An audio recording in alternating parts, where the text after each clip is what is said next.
Hello. Hello, everybody. How's it going? How's it going?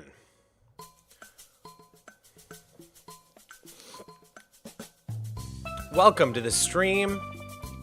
How you doing today? Everybody doing good?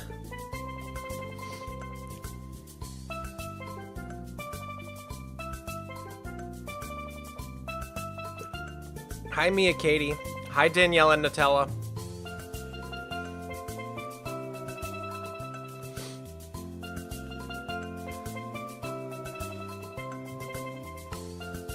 Alrighty, here we are. Yo, Kez, thank you for the 25 months of Tier 1, dude. Might have to go to Twitchcon Europe next year. It's going to be in Berlin next year. I can't wait. It's going to be so fun. Alright, let's go to sleep on the beach. Hi, little cow.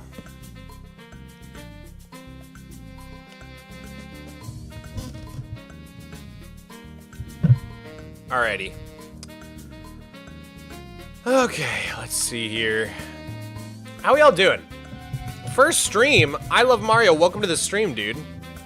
I love your content. Thank you, Mia Katie. Thank you. How you guys doing? How you guys doing today? Give me a scale of 1 to 10. How you doing? You look like you need a bath? I mean, I haven't had my shower yet today, so I might be a little crusty, but it's kind of rude. I feel like I look fine. Pretty sure I look fine, dude.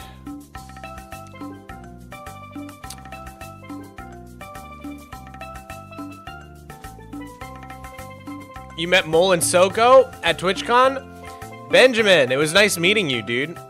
Mulberry and Soko are my goats. It's a 6? You guys are saying it's a 6 today?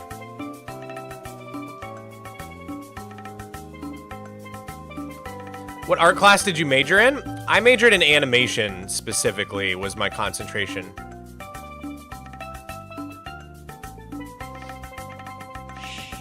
Sorry for not being here the last couple times. No worries, Otigo. Thank you for being here now. Chief Running Mouth! Oh, dude, you're here! Thank you for the Tier 1. Hey, Mog, sorry I've been missing your streams. Been stupid busy with work. Dude, I understand. I'm just happy you're here, man. I missed you in the chat, dude. One of my favorite chatters. Alright, guys. Today we're going to be doing some dirt digging. If you haven't seen, I've been taking down this mountain. I kind of want to continue taking down this mountain at the start of today's stream. I've been getting rid of this scaffolding of this mountain finally. We are going to build it very soon, so the scaffolding no longer needs to be here really, because the way that I used to build these mountains is I would do them just by hand in survival. Now that's no longer the case, and so the scaffolding is actually just going to get in our way. Not going to be super helpful. Yeah, let's do this first. Let me know if the music's too loud for you guys.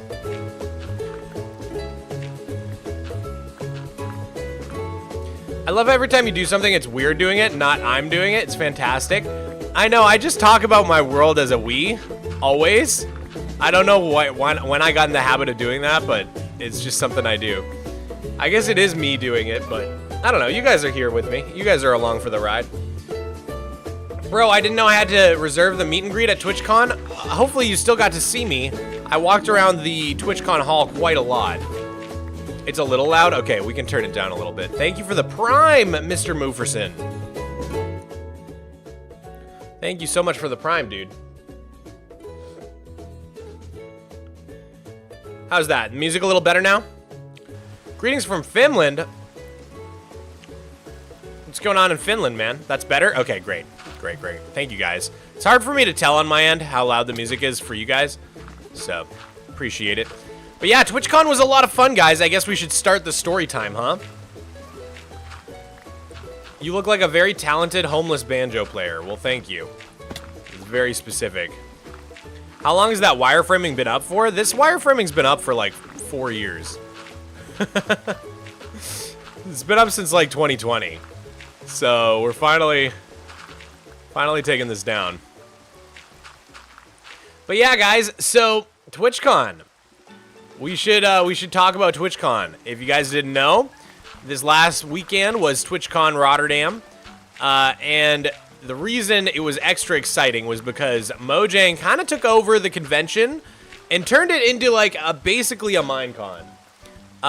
They have not done Minecon officially since like, I want to say like 2016 or something was the last one.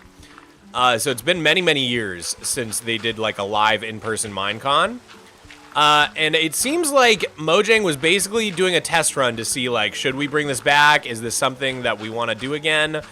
And so they kind of took over TwitchCon. TwitchCon was basically just Minecon. It was pretty crazy. They had like a giant Minecraft like part of the section of the convention that was all just like Minecraft themed and had tons of like Minecraft activities. You could get the new cape. You could do Minecraft meet and greets.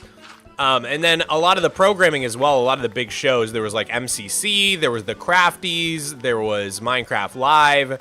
So basically TwitchCon was essentially just a Minecon, which was really cool. If you guys didn't know, I went to Minecon in 2013 in Orlando, so it was kind of a blast from the past for me.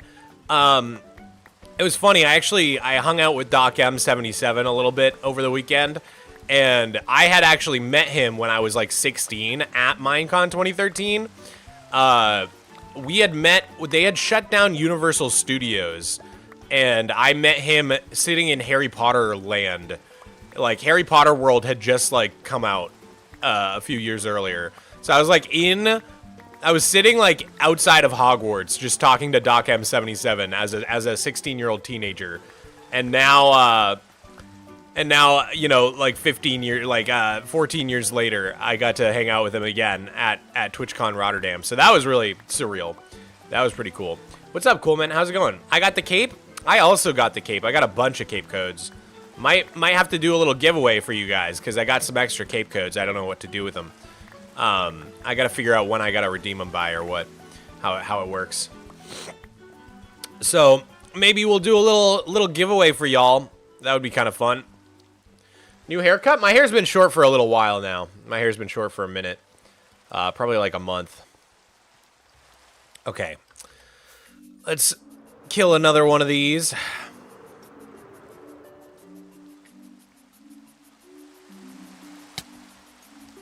Excited to see you back from TwitchCon. I hope it went well. It went great. It went great. It was really fun. Can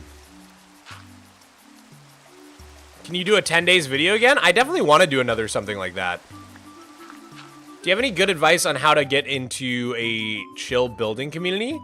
There's a lot of little smaller chill building communities. I think it's just about reaching out to people. If you ever see a builder that you really like, just reach out and see if they're down to chat. That's kind of how it is. It's kind of how it's been for me, at least. You just gotta put yourself out there. There was a lot of putting myself out there at TwitchCon as well. Just talking to random people, being extroverted. I think that's how networking works for the most part. But yeah, TwitchCon stories. Where do I even start, man? It was a long flight. It was a 10-hour flight from Seattle to Amsterdam. I flew economy. I didn't want to shell out for the business class seat, so not the most comfortable flight. But I will say, on the way out to Amsterdam, there was no one next to me. I was like, it's one of those configurations on the plane. You know, it's like a bit of a bigger plane, right? So it's one of those 2-4-2 configurations. You know what I'm talking about? Where it's like, okay, we got 2 seats here, 4 seats here, and then 2 seats here. So both on the way there and on the way back, I was in this seat, which is D, because it's like A, B, C, D. So I was in D on both the way there and the way back. On the way there was someone sitting right here, but there was no one sitting right here. So I got to spread out and just kind of like take over these 2 seats. On the way back, there was someone sitting here and here, but no one sitting here. And the guy next to me, I thought for sure he was gonna like spread out, take over this seat, right? He just didn't. So eventually, by the very end of the flight, I was just like, all right, if you're not going to do it, I'm going to do it. And I just like stashed my backpack under this seat instead, so I had more legroom. But yeah, that was the flight out. Pretty comfortable flight, but the issue was the night before, I wanted to get that 10-day video done, right? So I basically pulled an all-nighter to get that 10-day video done before the flight to Amsterdam. And usually that works out really well before a long flight, because if I like pull an all-nighter, I'm so tired, I just like sleep the whole plane ride. But this time it backfired super hard. I got like so tired that I couldn't actually sleep on the plane. It was pretty miserable. Like, I had that thing going on where you're so tired, but your brain can't go to sleep, but your body's falling asleep. So like my arms and legs were like all tingly. It's kind of like a feeling of like your skin's crawling. Like your body's like falling asleep, but your mind's still very awake. It's a really uncomfortable feeling. So I was all fidgety and agitated the whole 10-hour flight there. At least you get a hot meal though. That's always nice. That's always nice. And then on the way back, I also didn't really sleep. I mean, on the way back, it was like in the middle of the day, so it made sense that I couldn't sleep. But usually I'm a lot better about sleeping on flights, guys. It was very unusual. Like, I think maybe this is just part of getting older, that I can't sleep on planes anymore. I'm worried that this is like the new normal, because for me in my life before now, usually I can just sleep wherever, man. I can get on a plane and just sleep through the whole flight, and it's easy. Lately, though, just have not been able to get to sleep on planes. So, like I said, I don't know if that's part of getting older or what, but I don't like it. I don't like it at all. But so, yeah, got to Amsterdam. So I pull an all-nighter. I take a 10-hour flight to Amsterdam. I take the intercity direct train to get to Rotterdam. And the first thing I do, I haven't slept in like 40 hours. And the first thing I do at the Rotterdam Central train station is sign up for karaoke. They're doing karaoke in the middle of the train station. I was like, I gotta hit this. It's just Jack89. Thank you for the prime, dude. And so, yeah, I signed up for the karaoke. I did Don't Stop Me Now by Queen. I'm in a totally new country. I've never been to the Netherlands before. I go up on stage. I just start belting out Don't Stop Me Now by Queen. Don't stop me now. I'm having such a good time. I'm having a ball. And I'm like belting it out at the top of my lungs. And people are like taking out their phones and starting to record me. Like, I'm really just going for it. Afterwards, I just crash so hard. I finish my karaoke. I get on the train to go to my hotel in Rotterdam, and I just like pass out. Almost missed my stop on the train because I just fell asleep so hard. So that was fun. That was pretty silly. You're seriously gonna be the cool dad? I hope so. I want to be a cool dad. It's not so far away now, guys. I gotta start thinking about fatherhood. I'm getting to that age, man. God, I can't believe I'm 30, man. I can't believe I'm about to be 30. Mog, don't say that. Wyra, it was cool meeting you, dog. Wyra and I were staying in the same hotel, funny enough, so we ran into each other quite a bit in the hotel lobby. But the first night, so what happened was, you got partnered day after TwitchCon? Oh, that's so funny. So what happened to me was, originally, I was not going to come. I was going to come only for the first day of TwitchCon. Like, that was the day I was going to get to Rotterdam. But then Minecraft invited me to a special creator summit, where they were going to show us sneak peeks of the game, get our feedback on stuff, all sorts of really, really cool stuff like that. But the problem was, it was the day before TwitchCon. And so I needed to extend my stay. I needed to come 2 days early in order to make it in time for the Influencer Summit, right? Because it was early in the morning. And so I ended up extending my flight 2 days earlier. And so I went and tried to extend my hotel as well. Turns out they didn't have any rooms. It was booked up. So I couldn't get the same hotel, basically, that I was going to be staying in for the rest of the trip for the first night that I was there. So instead, I had to book a separate hotel for the first night and then stay in the the other hotel the rest of the nights, right? So the first hotel I booked for just the first night was called the SS Rotterdam. And it's straight up like an ocean liner, like a 1900s ocean liner, luxury ocean liner that they turned into a hotel. It's just like docked in the bay. Very, very bizarre experience. It reminded me so much. I took some Disney cruises as a kid. It reminded me so much of getting on the Disney cruise. You go down this like gangway, I guess you'd call it.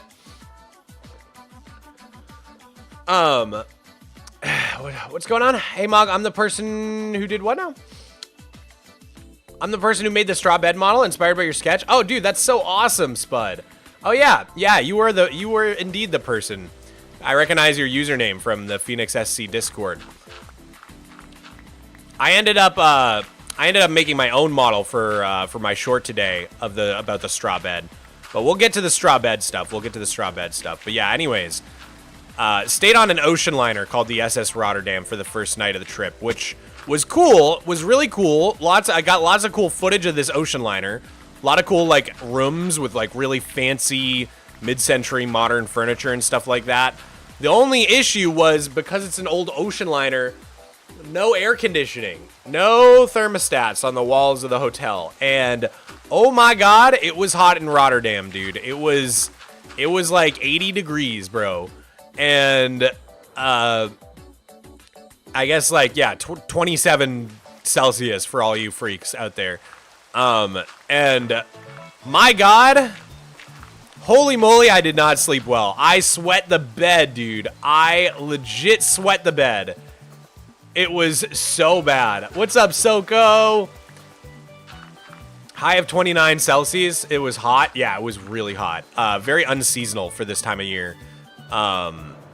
Little hotter than it should be, I think, end of May in Rotterdam. But, did they have fans? They did not have fans. So, it was pretty bad. I sweat the bed. I did not sleep well at all. Like, not even a little bit. I think I got, like, maybe 5 hours of sleep. So, this is after, like, my crazy all-nighter and a 10-hour flight. So, I'm hurting. You know what I mean?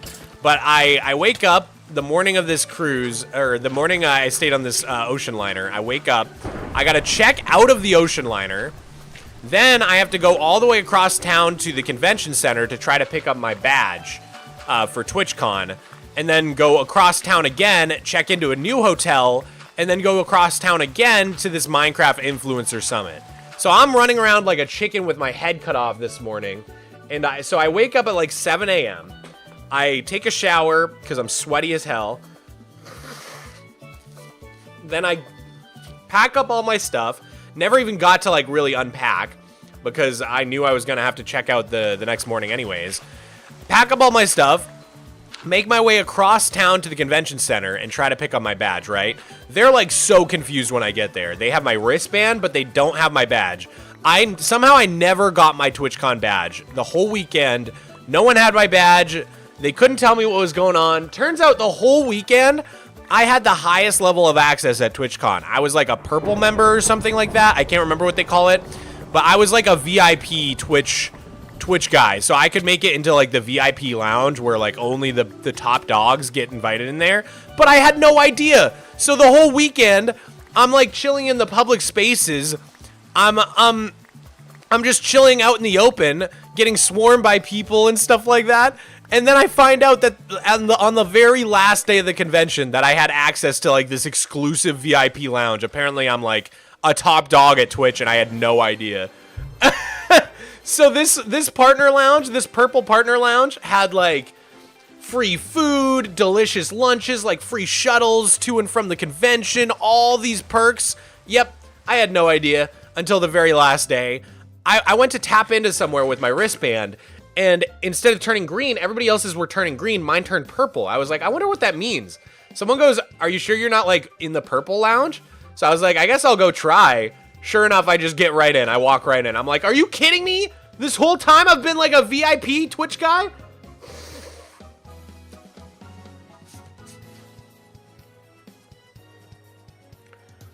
Ugh. So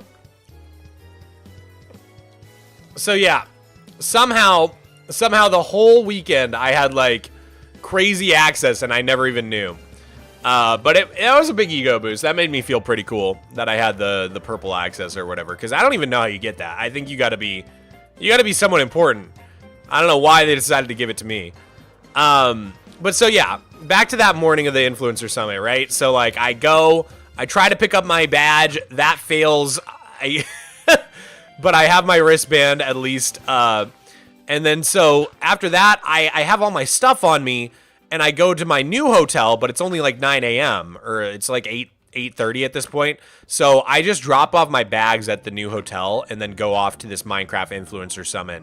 And this was basically like an all-day event where we just like hung out with Mojang. It was like maybe like 25 creators, like 25 of the biggest Minecraft creators. And we all went and hung out with Mojang for the day and gave feedback on stuff. So they showed us the new like drop ahead of time that you guys have all seen now at Minecraft Live. So that was really cool. We also got some sneak peeks at some other stuff they're working on, but unfortunately I think it's all under embargo right now, meaning I can't talk about it yet. I think I'm allowed to tell you guys about it on like June 7th or something. What we actually looked at in terms of other stuff, but for now I'm not allowed to say. I love that Mojang is working so close with creators right now. Me too, man. Me too. I think like I got in a conversation on Twitter where people were like, you know, why are they like giving creators all this access, blah blah blah, this is really bad, blah blah blah, this is really bad, I'm so jealous, why aren't I a big creator, wah wah wah. And I don't know, my take is just kind of like, look, like, I know I'm super biased because this obviously benefits me a ton as a big creator, like, getting this access and stuff like that. But from my perspective, like, before they just weren't really transparent with anybody. Now, at least they're being transparent and very open and direct with creators.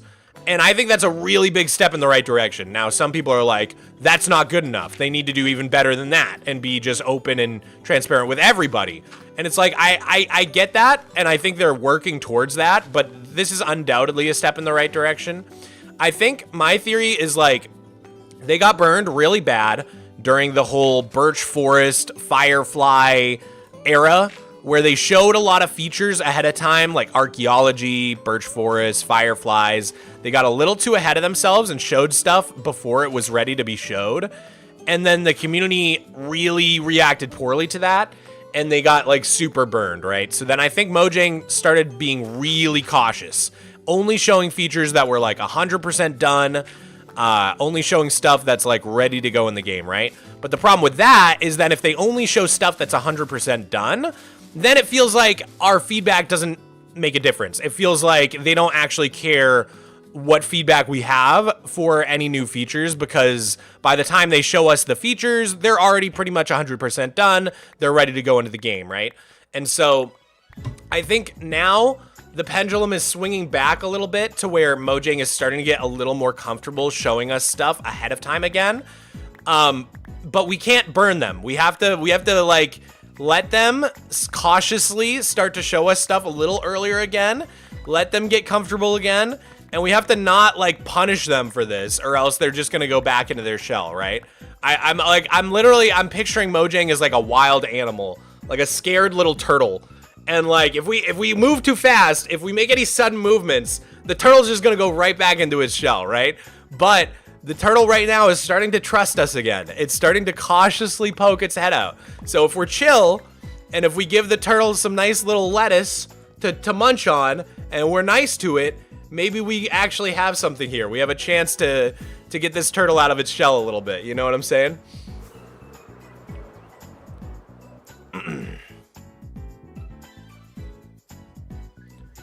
You forgot to ping the Discord server about the stream? Oh, right you are. Let me go ahead and ping that. Thank you.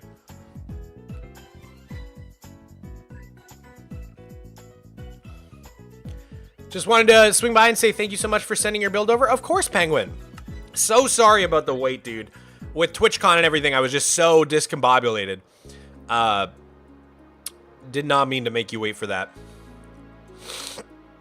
What are your thoughts on the new wood type? Dude, I I love it. Upon first look, I saw it and I was like, oh, that's way too close to pale wood. But I actually got to playtest these features on the Minecraft Influencer Summit Day. I played with the straw bed, I played with the shelf mushrooms, I played with the new leaves, everything, the poplar wood. When you actually see the poplar wood in game, it is very much a light gray. Like, you guys know how we're having a wood type for each color, right? Let me find my photo. I've got a photo that I always, in fact, I probably need to tweet this today because it's relevant again. But this is my typical graphic. It's a little outdated that I always use.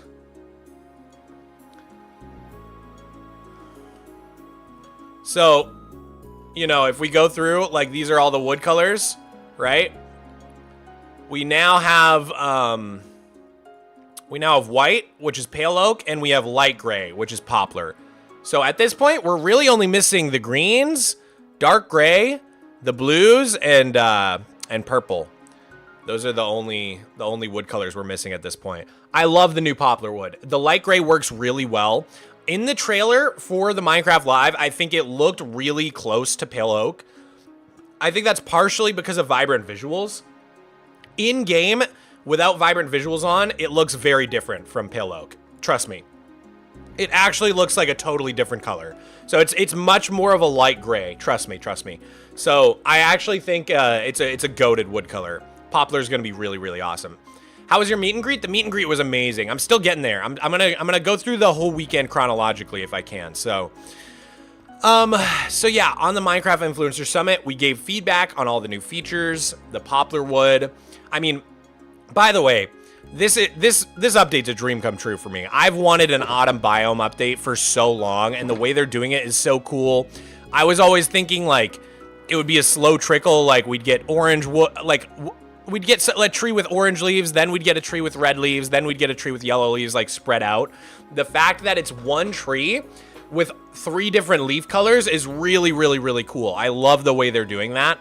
I think it's a really, really cool way to introduce all those different leaf colors without introducing a ton of new wood types or making us wait multiple updates to get them all. So I love the way they're doing that. Show them the backpack. Let me show you guys the backpack. Give me 1 second, guys. Give me 1 second.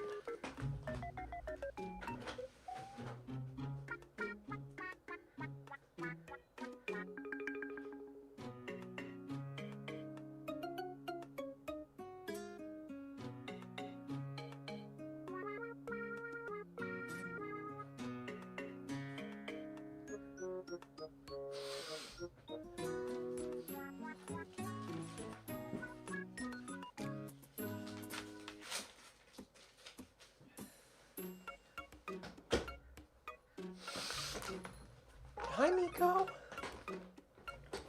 Oh, little Miko. Little buddy. Hi, little buddy. Oh, sweet little buddy. Dude, I don't know why my OBS scenes are so messed up, dude. It's so annoying. Anyways, let me show you guys. I got this backpack from Mojang. So, check it out. Orange leaf block backpack. Only 300 of these in the world were made. And guess which one I got. There's only 300 of these in the world. The tag tells you which one you got out of 300. Guess which one I got.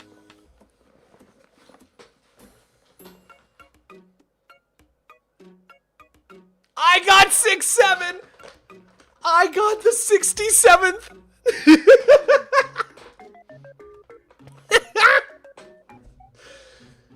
I couldn't believe it.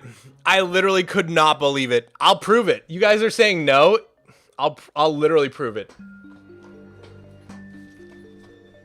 Hopefully you guys can read this.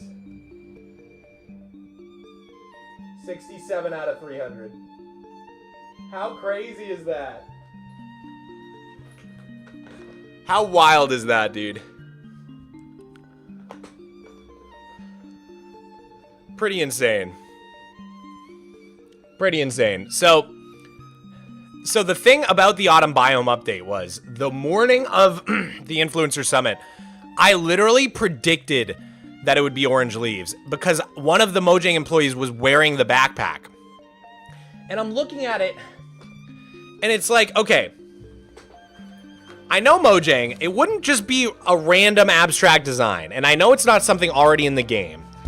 So then the blue straps were throwing me off. I was like, maybe it's like something nether, but like, there's no way we'd get a nether update. And I'm thinking about it, I'm like brainstorming, talking to other creators. Finally, I'm sitting next to Owen's Juice.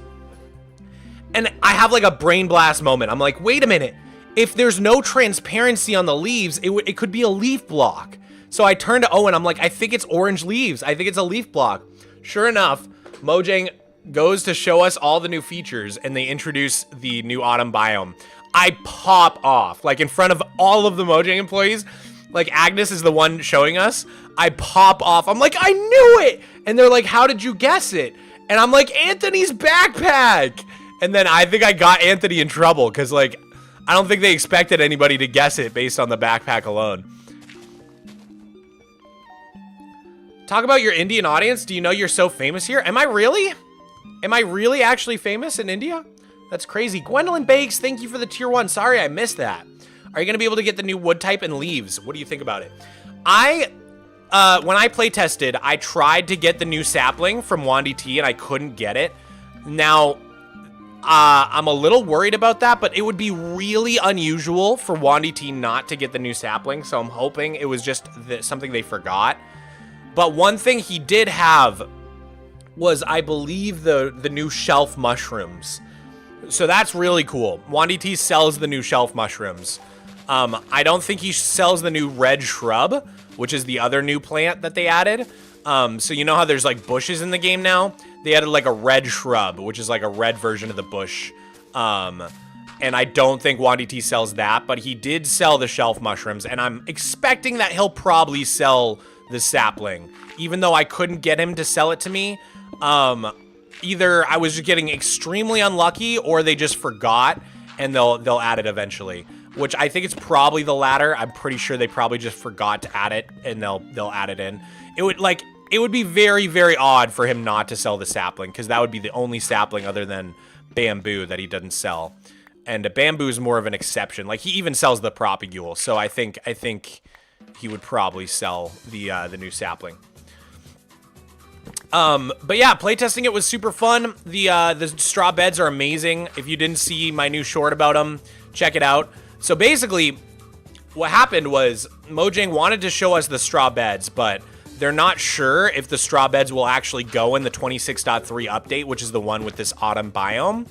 And so, the dappled forest, I believe, is what they're calling the biome. And so, what they did was they basically said us content creators could break the news of the straw bed to the community instead of them doing it, which is really, really cool that they let us do that.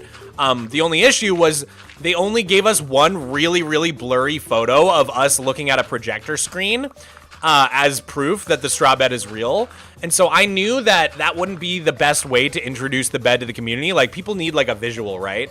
And so I decided to do my best drawing of the straw bed that I could. And I drew the draw bed in my sketchbook, and then I put that on Twitter. And my post on Twitter ended up getting a ton of likes. And now, if you go to the Minecraft wiki, let's see if it's still up. Minecraft wiki straw bed. Oh my god, it's still there. It's still there. Let's freaking go. If you go to the Minecraft wiki right now, you will see that my drawing is actually on there. That is so cool. That's the drawing I did in my sketchbook. Mr. ARG or Mick ARG, thank you for the tier 1. I think the way you showed it was funny. Thank you. Yeah, so I got my drawing on the Minecraft wiki, which is pretty funny. This is like an artist's interpretation of what it might look like. But yeah, this was that really blurry photo. You could see me sitting right here. But yeah, we were all shown the straw bed right there. And it's super hard to tell what it looks like from this photo, but it basically looks exactly like my drawing. And then I made a new model of it in my short, but this is pretty close to what it looks like. Obviously it looks a lot better than that, but yeah, pretty cool. Pretty cool that I'm actually on the Minecraft wiki, at least for now, until the official art comes out. I thought that was pretty insane. So big W for Mogswamp. Getting my drawing on the Minecraft wiki. That was not on my bucket list.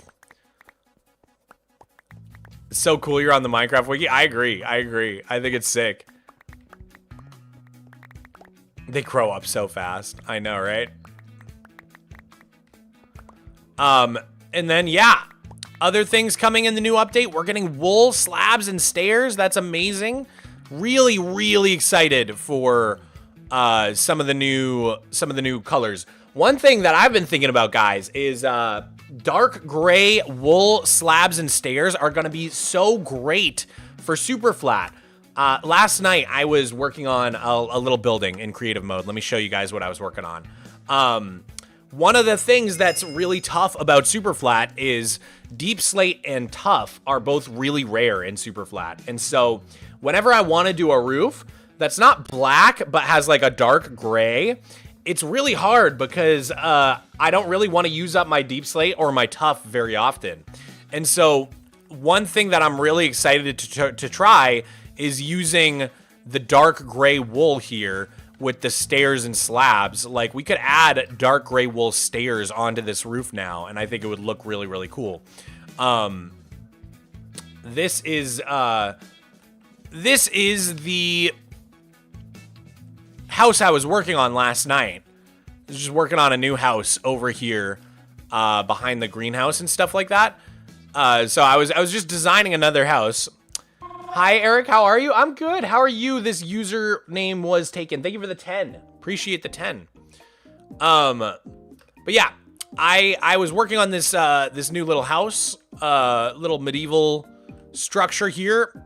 I think it's coming out pretty good. Still needs a little bit of work. The light blue is just a placeholder, by the way. But I was using blackstone for the roof, and I was just thinking, man, dark gray wool would look so good here. Like, it would give me that sort of gray that you can get from Deep Slate without having to use a ton of Deep Slate. So, anyways, I thought that would be pretty cool to try out. Pretty excited for that. The other thing is going to be like using green wool slabs as like let's just pretend that this is a green wool slab. We'll be able to do some nice grass half slabbing like that. So I can't wait to try out the green wool slabs and stairs as well. That'll be really cool. Mog, was Cam-Man at the Creator Summit? No, I did not see Cam-Man there. Why stairs and slabs of wool and not concrete? I think concretes are more realistic and useful. I don't know. I can't get in Mojang's head. I didn't expect them to do wool, terracotta, or concrete anytime soon, but I'm just happy about it because it's a lot more variety to the colors of stairs and slabs we have. Like, we have nothing green. When it comes to like slabs, like the closest green we have is probably wax weathered copper, but there's no like true green. It's all like teal, kind of like, or like this gray green you get with the mossy, but it'll be really nice to have an actual green. That's going to be really, really cool. And yeah, there's a few other colors like that we've never really had before. That'll be cool to have, like a purple. We don't really have a purple.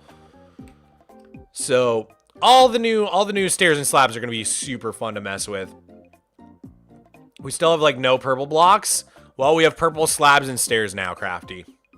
So that's pretty hype. Are you excited for Lifesteal World? Yeah, I think it's going to be a fun time.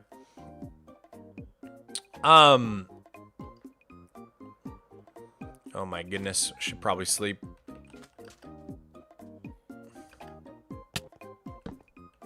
Why are you building in creative in your super flat world? I have a creative copy of my super flat world just for planning things out. I've already switched back into survival now, but that is a copy of my server that I keep on my creative server. Sorry, that's a copy of my world that I keep on my creative server, just for planning things, just for building.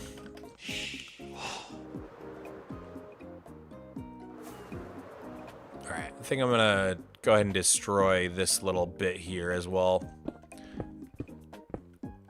But yeah, so what else happened in Rotterdam? Astro Pirate, thank you for the Prime, dude.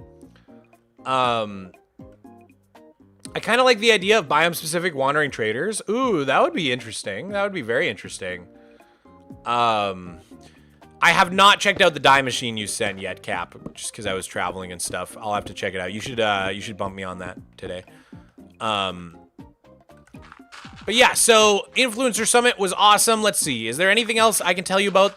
They showed us the Minecraft Live stuff. Secret stuff. I think everything else they showed us and told us about was secret. But it was nice to meet a few new Mojang employees. I don't know if you guys remember, there was like a new hire a little bit about, Katie Scott. I got to meet her. She's super cool, so it was really cool meeting her. Yeah, that was about it. It was an awesome time. And then once the Minecraft Influencer Summit was over, that's when we then went to go check out the Minecraft like convention hall basically early, because TwitchCon was opening the next day, so they wanted to basically give all the creators a chance to explore the like stage floor basically before all the people got there. So that was really fun. Got to go around and do all the little activities. That's when they gave us all the backpacks, so that was really cool. Nombre Generico, thank you for being a 22-month member. That is crazy, dude. I appreciate it. I appreciate it. Does bro have Twitch? Yes, I am live on Twitch right now. If you're on YouTube, the top of the description should have the link to the Twitch, where I am horizontal as well. If you don't like the vertical streams on YouTube, you can always catch me horizontally on Twitch. Mog, how's the lag been on the server since you got rid of the lava cast? It's actually been better, a lot better. I think the lava cast was like a significant part of the lag, believe it or not. So the world's been running significantly better. There's still a little bit I need to do in terms of ripping out some old farms and stuff. But once I do that, I think it'll be running way, way better. Melon, thank you for the 5 tier 1s, dude. Holy moly. Let me put you in the yearbook for today. I don't think I have it on me, so let me go find it. I think I left it over at the build site for the Big Rock Bay area. Huge W for Melon in the chat. Thank you so much. Why do streamers priority Twitch over YouTube? Twitch for streamers is, I think, a much better experience. For the viewer, I think actually YouTube might even be better than Twitch, to be honest. There's the ads are less intrusive. You can rewind easier. YouTube as a viewer is great, but as a streamer, Twitch is a lot better, and it's mostly because of like the moderation tools and stuff that Twitch gives you. YouTube does not have a ton of great tools for moderating your chat or like controlling your stream. And so, yeah, that would be the main reason I would say. Now, where did I put this book? Aha, here we go. And Melon with another 5 gifties. Holy moly. Okay, hold up. Let me put you in here, Bodie. Bodie, what am I saying? I just watched Point Break on the plane. I guess I got Bodie on the mind. Let's see. It is 6/4/2026. And then we'll just call it a dirt digging stream, right?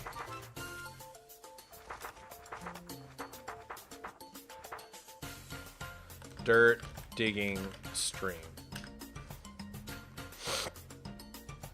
Okay, and then that was Melon. And did you want a certain color, Melon? I saw you and Mulberry at TwitchCon, by the way. That's so sick. That's so dope, dude. Mulberry's the GOAT.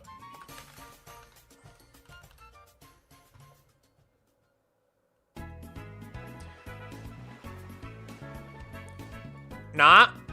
I was in my line with you in the Minecraft line. Oh, nice, nice, nice. Here, bam. All right, sweet. Yeah, I spent a lot of the weekend hanging out with Mulberry and Soko from Axiom and Flashback fame. Those two are like my buddies for life. definitely gonna expect big things from the three of us in the future, man. We were making so many plans, and like I just think we're a really good trio because like I have like the content creator perspective, the platform. Soko is like kind of a mover and shaker, organizer, networker extraordinaire. And then Mulberry is like maybe the most talented Minecraft programmer ever born, ever alive. So the three of us together, I think, can do really, really cool things for the Minecraft community.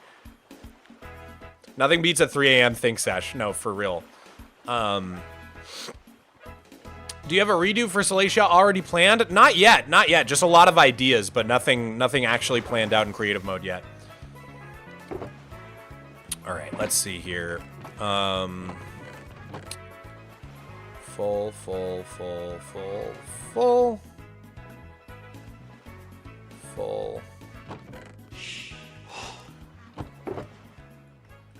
And then we can fill this up as well. Okay.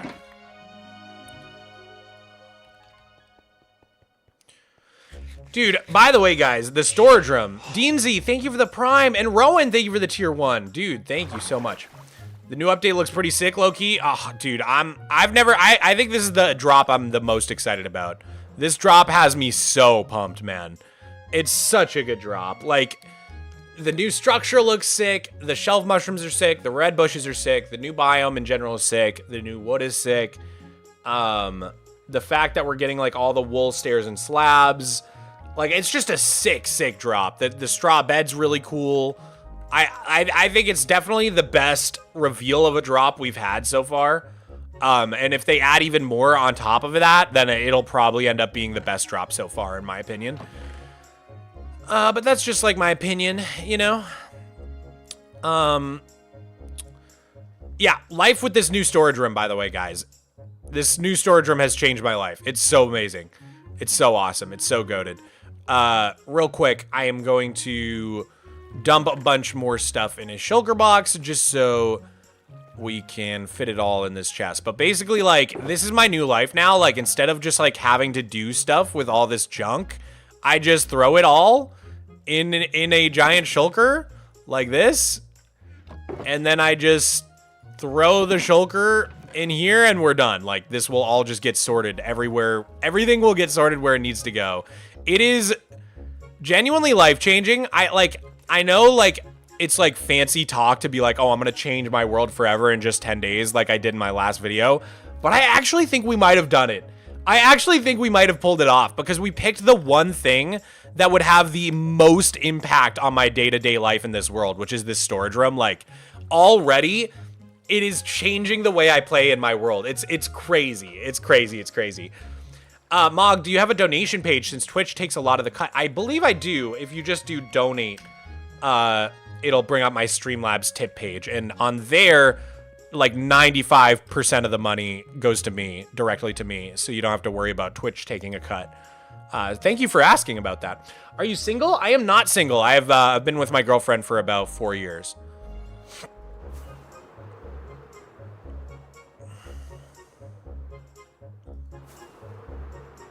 Top 1 or 2 drop for me easily. I wish they promoted the MC Live more. Yeah, it was like a little bit last minute for sure, but definitely like one of my favorite drops they've done easily. Okay. We are almost out of shovel durability on everything, so I feel like we should probably go heal up my shovels before we get digging. Let's get some more shulkers going.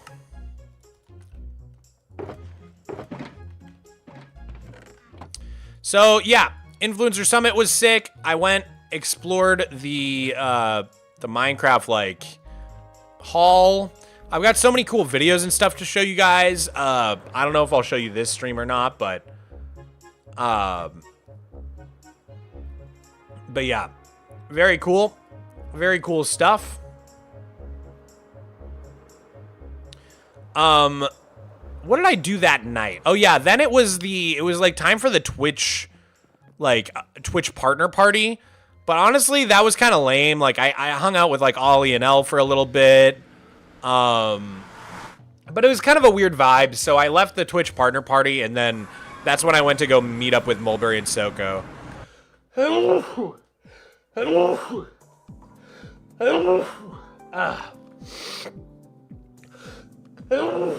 yeah. I forgot to say, the night before, I think the night I got there was the POW party. POW Creations party. That was really, really fun. If you guys don't know POW Creations, that's like when I was on Rats SMP, that POW Creations are the people who run that. So they did like Cowboys SMP, Vampires SMP, Pirates, Rats 1 and 2. Excuse me. Patterson Shorts, thank you for the 2. Having a little bit of allergies today.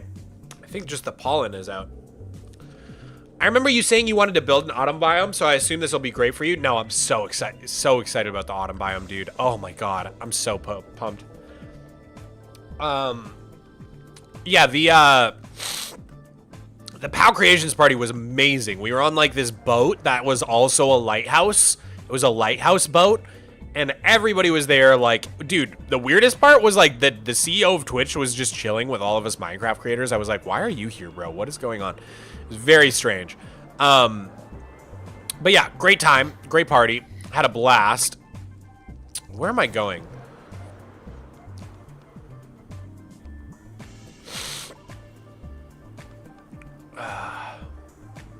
You should ask Mojang about a woodcutter. You know, funny enough, that did come up when we were there. We did mention the woodcutter. They are very aware that it is a feature that people want. Don't worry about that. Whenever you mention something that a lot of people have already mentioned to them, they just do this smile. They always have this smile that they do. Like if you ever bring up the end dimension, they'll just smile. It's pretty funny. They definitely know what they're doing, man. I have a lot of faith in Mojang right now. I think like I feel the best about Mojang that I've felt in like so long, dude. They are like making all the right moves. I actually think like, dude, they're such a based company, man. They're gonna be around for so long. They're like they take the 50-year plan so seriously. Like they talked all about how like they're making plans in the company to be able to just do this for generations. Like I think like even Jeb and Agnes talked about like how seriously they take it, like the fact that they won't be able to be there forever, and eventually they're gonna have to pass the game on to the next generation, and like they need to start planning now. They need to do everything they can right now so that years from now when they are ready to leave, like they've already taken the steps and built up the infrastructure to be able to pass this company and this game on to the next generation. And the fact that they're actually thinking about that stuff this far in advance is like, oh my god, it's so promising, man. It's so promising. I'm very, very happy with Mojang right now. I'm very confident about their strategy right now. They seem to really, really understand their community and understand like what the stakes of what they're doing. Yeah, no, I'm very pleased with them lately.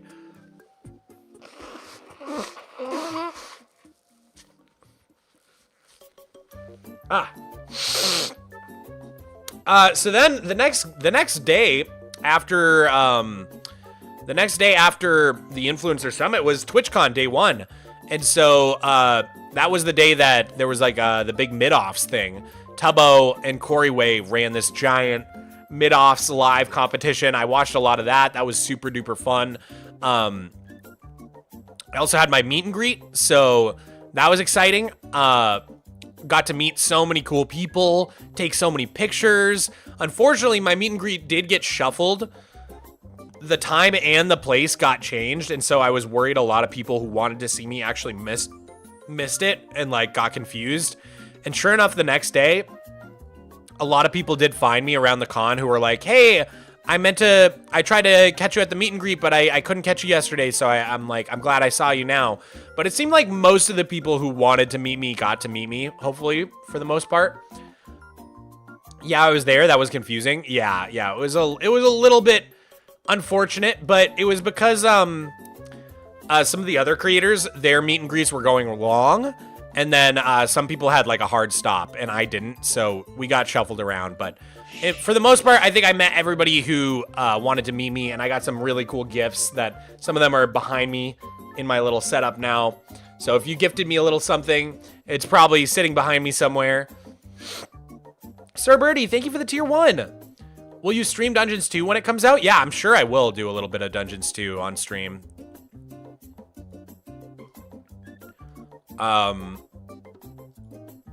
Couldn't get to join the meet and greet, but we met anyways. It was awesome. I do remember meeting you, Eamon. It was cool. It was cool putting the name to the face.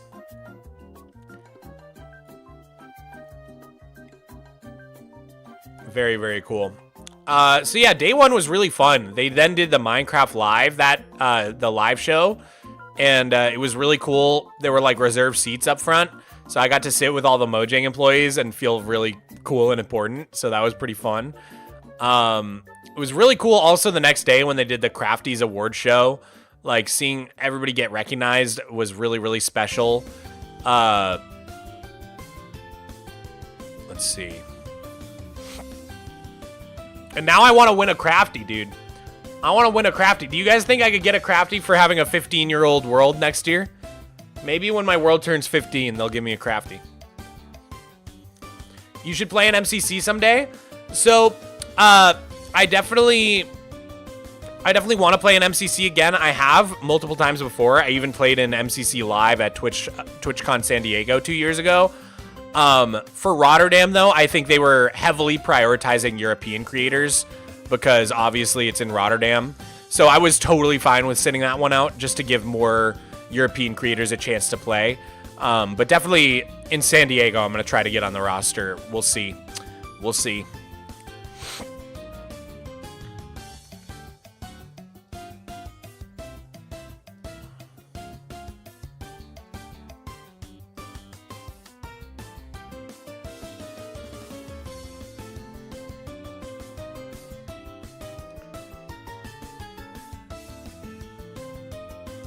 Gemini Tay, my favorite European. Well, obviously they had some Americans in MCC, but I'm pretty sure most of the Americans they had were more famous than me. Like, it's Gemini Tay. Come on. Like, not only is she a hermit and a rock star, but also I think you know, there's no shortage of male creators, whereas there's a lot fewer female creators as well. So it's like I'm totally fine sitting out an MCC for the benefit of like more diversity and more European creators as well. I do not take it personally whatsoever. I'm also like not a good player either, so it's not like I'm goated at MCC. Like I suck. I'm really, really bad. So it'd probably also help me get in if I was like a little better. But whoever's on my team, like basically, like they're screwed. You know what I mean? Like I'm pretty freaking bad at MCC, dude. But yeah. No, it was, dude, it was such a good time. Watching MCC was great too. That was the next day, and that was a super chill day because I didn't have my meet and greet or anything, or like really any responsibilities that day. So I just kind of got to like chill and watch MCC. I actually sat next to Akko for that, and we like caught up. I didn't realize, so funny story, but Akko and I were in MCC Pride the first time I ever played in MCC. It was me, Scott, Super Eloise, and Akko. And I didn't actually know Akko that well.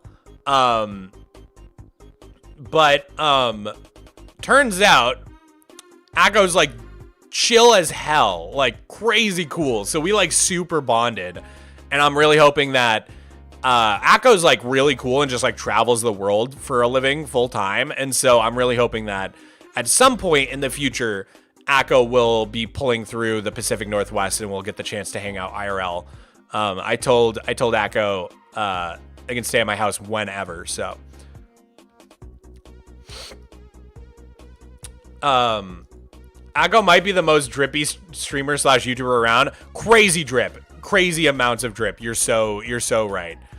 Was it Akko who was wearing the crazy cool pants? I think it was. I think Soko there was this crazy interaction where Soko recognized Akko's pants, and it was like some obscure niche, like high fashion designer. It was Joshua Samuels. Was that it, Soko? It was crazy.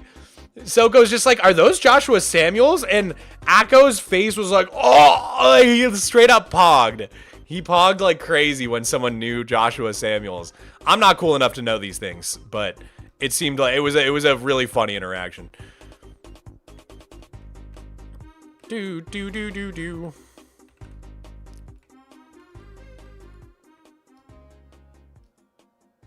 My favorite MCC moment was when Tubbo broke his chair. Oh, that was hilarious.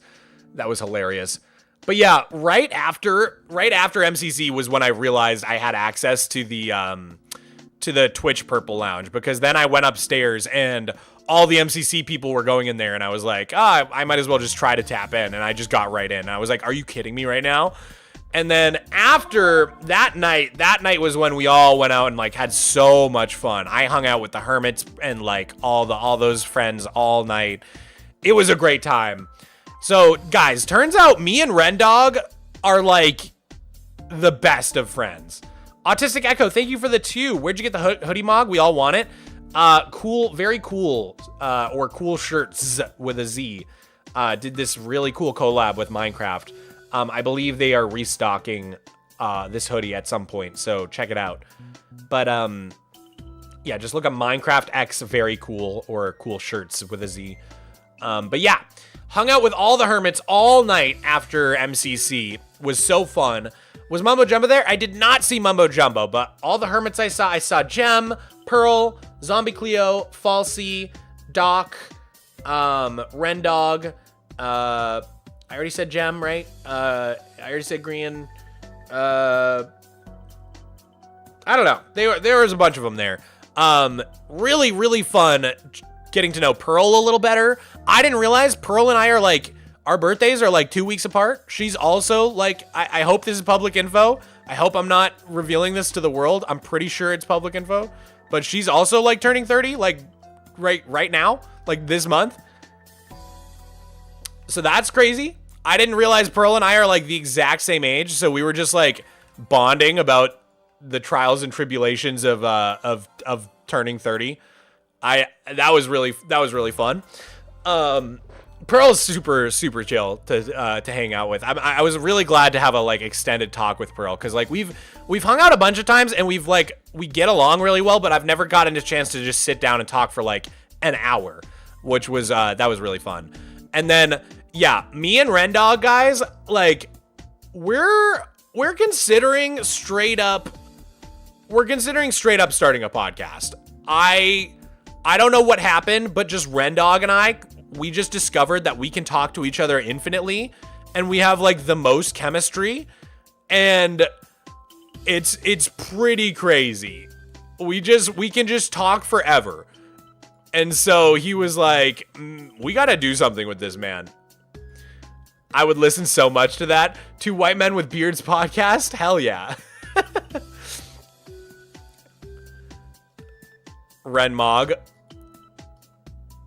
The Ren Mog podcast. Ren Dog Swamp. He's working up the Hermitcraft ladder. Mogswamp on Hermitcraft. White boys with a lot to say. But yeah, it was really fun talking to Ren as well. For some reason, we just get along crazy well. Me and Doc too. I could talk to Doc all night long. He's super fun to talk to. And it was just so surreal knowing that like I met him when I was like 15. It was very strange. And now all these years later, like he's seen my videos and stuff. It was very, very odd. Hung out with Lizzie a lot too, you know, just talking about, you know, her new kid and like how that's all going. Cause obviously I don't have any kids, but my niece and nephew, like I've been experiencing that whole side of life through my brother, through my niece and nephew. So, you know, I don't have the personal experience, but I have like the secondhand experience of having young kids, and I'll probably be there in a couple years myself. Doc is the biggest yapper? No, yeah. I also could yap with Doc like all night long. Do you like Stardew Valley? I do. Damn, you must be a cool uncle. Okay, that was one of the things about the straw bed. I showed you guys the straw bed drawing I made that got onto the Minecraft wiki. So freaking funny. In that same sketchbook. Here, I'll just show you. So in that same sketchbook, I had been drawing Moana for my niece because my niece loves Moana. So I had been, and please don't make fun of my like really crappy Moana drawing, but I had been drawing Moana characters for my niece in the same sketchbook. And so I guess like the pen from the Moana title like indented the page where I drew the straw bed. And so on the same page as the straw bed, you can kind of see like Moana etched into the page. And so people were like, why does it say Moana? Yeah, people were like, why the heck does it say Moana on the straw bed drawing? But it's because it's really hard to see. You can't probably see it, but you know how like it just gets etched into the page a little bit when you draw. So like the page before had the Moana drawing. That's the explanation there. Why it had Moana on my straw bed drawing. There's the explanation there. Yeah, I love drawing for my niece. It's so funny though. She just like, she'll like ask me to draw something. I draw it. And when I show her, she doesn't even be like, wow, that's amazing. Or like, that's so cool. She just asks me for another drawing immediately. She'll be like, draw Moana. I draw Moana. I show her. She's like, great, draw the chicken now. I draw the chicken. First second. Okay, draw the pig. Like, it's like, okay, whoa, dude. You gotta at least like, you gotta at least gas me up. You gotta tell me how good my drawing is if you want me to keep going. She's so cute, man. I love my niece. That's how you know it's good. Yeah. Do they call you Uncle Mog? Yeah, they actually do. They actually do call me Uncle Mog sometimes. I mean, they call me Uncle Eric a lot, but they do also call me Uncle Mog, which is really funny. Well, I guess my nephew doesn't, but he's not really talking yet. He's kind of just still babbling. He is very talkative, but the words aren't coming through. Let's put it that way. He makes a lot of noises, but I don't know what they mean. Unk status unlocked? No, like this is why I never get offended when people call me Unk, is because it's just objectively true. I just am an uncle, so it's like I can't, and I love my niece and nephew, so I'm proud to be an uncle.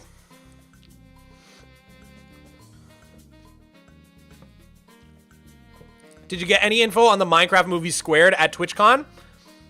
Mojang had some stuff to talk to us about, us creators about, but nothing like exciting that you guys would be interested in hearing. And it's all under NDA anyway, so I can't really tell you. But in terms of like the actual plot of the movie, you guys know exactly as much as I do. I don't have any like secret info on the actual like details of the movie. Mojang mostly just had some info for us about how they're like looking to market things and stuff like that, you know. So nothing interesting that you guys would care about.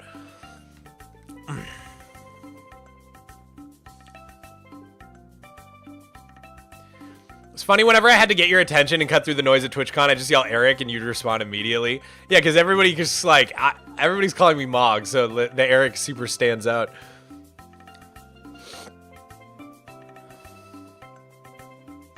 Yo, Mog, nice to see you, bro. Nice to see you. It's Endless. Thank you for being in the stream, dude. First time watching Mog's stream. Welcome, Dom Woony Dev. Dom Woon Dev.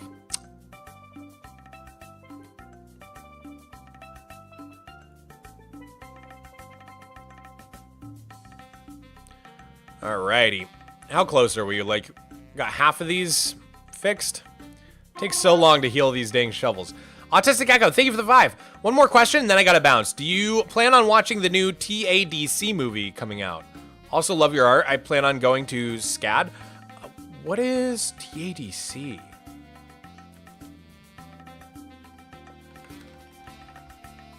Oh, the Amazing Digital Circus. I still haven't watched any of the Amazing Digital Circus. I gotta check it out. It's been on my list for a while. What is my nationality? I don't know, dude. I'm just like some sort of white, I don't know. I think like I got some Portuguese or Mexican or something. All I know is my grandma on my dad's side was from Mexico. But I think like her ancestors were originally like from Portugal or something. Like not native Mexican, if that makes sense. Or like indigenous, I should say. So yeah, pretty sure like some sort of Portuguese in there. I don't know, dude. No, I am not Philippines. I don't know why Famous Birthdays thinks I'm Filipino.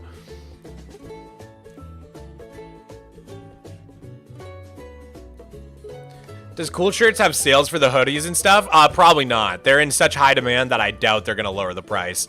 And the customs charge is really expensive as well, so it's not the most affordable drop, but... First stream here, you inspired me to play Super Flat, and I just beat the Ender Dragon while I'm watching on stream. Dude, that's awesome. That's so sick. Yeah, there's this new secret Super Flat world that I need to check out. I was so busy at Twitchcon, I didn't get the chance, so that's on my list of things to do today, is check out the new secret Super Flat Biomes world. Maybe make a video about that. Autistic Echo, thank you for the 5. Vanishes into the abyss. Thank you for being here on the stream, dude. I really appreciated having you. Have a great rest of your day. First time seeing your face? Oh, I wish I could go back to my first time seeing my face. What an unforgettable day. Just kidding. You too? Bye, Autistic Echo.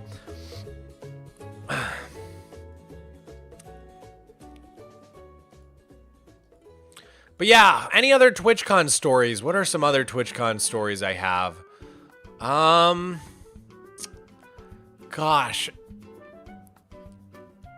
Oh my god. Okay, we were at this bar. And we were all sitting outside. It was like a bunch of Minecraft creators, right? So I was talking mostly to LD Shadow Lady and Doc M. That's why, I don't know if you guys saw, but we all took a picture together and we put it on Twitter. It was me, Lizzie, and Doc. But at one point, Doc goes and gets up and he goes inside the bar to go to the bathroom. And we haven't like been inside. We've just been outside the bar the whole time. And he comes back. He comes back from peeing and he goes, "Oh my god, guys, it's crazy in there. There are people dancing all over the tables and stuff. You have to go in there. It's crazy." I was like, "What?" So then I have to pee. So I go into the bar. And sure enough, oh my god, this was the craziest bar I have ever seen in my entire life, bro. I go in and I go in with my buddy Soko, who is Dutch, and he's like just navigating this bar seamlessly, like just slipping through the crowd. I don't even know how. He's just snaking his way through like a little slimy little snake. And I have no idea how he's doing that because like everybody's inside, like people are packed in there, but everybody in there is singing at the top of their lungs, like old 90s pop music. They are smiling ear to ear, like the happiest people I have ever seen. Everybody's dancing and nobody's like in groups. Everybody is just one big bar. Like it feels like everybody's from like the age of like 25 to 40. No one came there with anybody else. Everybody's just like there alone, dancing and laughing with every single other person in the bar. And every single table, there's like 3 people on top of the table. There's like 5 people on top of the bar. And they're just singing at the top of their lungs. I've never seen a bar like this in my entire life. The Netherlands is the craziest place. They started playing Dutch happy hardcore, which is this genre of hardcore techno music that I have not listened to since I was like in middle school. And it was just incredible. I don't know how to explain it. There was a guy, the DJ was like in like half of a bus. It was like a bus themed DJ booth. And he just kept honking the horn. There was like a bus horn that he would pull in and be like, brr, brr. And then he'd like grab the mic and be like, Dutch, Dutch, Dutch, I'm speaking in Dutch, Dutch, Dutch. He would just say Dutch things, and then the music would start up again. And everybody would be singing. I couldn't believe it. At one point, I looked And there was a woman on one of the tables. We made eye contact, and she just went like this to me. I've never seen it. I was like, what? She just told me to come up to get on the table with her. I was like, hey, yo! No one has ever done this to me in a bar in my life. She literally hit me. She hit me with the... She literally was like...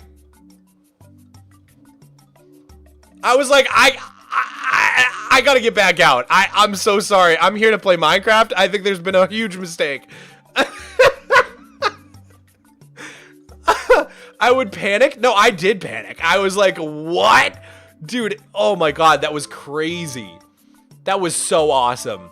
The Dutch know how to party, man. I just want to live in the Netherlands. They bike everywhere. They're so happy. Everybody's dancing. I just couldn't believe. Oh my God. In Belgium, we're much more civilized.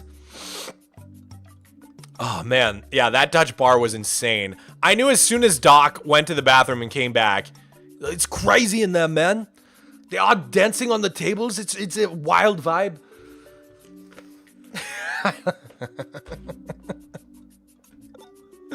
I'm sorry. I love doing a Doc M impression.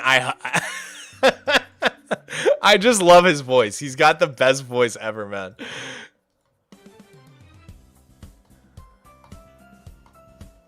Your Doc impression is great. What is he always saying in his videos? He's like the goat. He's like the goat father or something. The hive mind.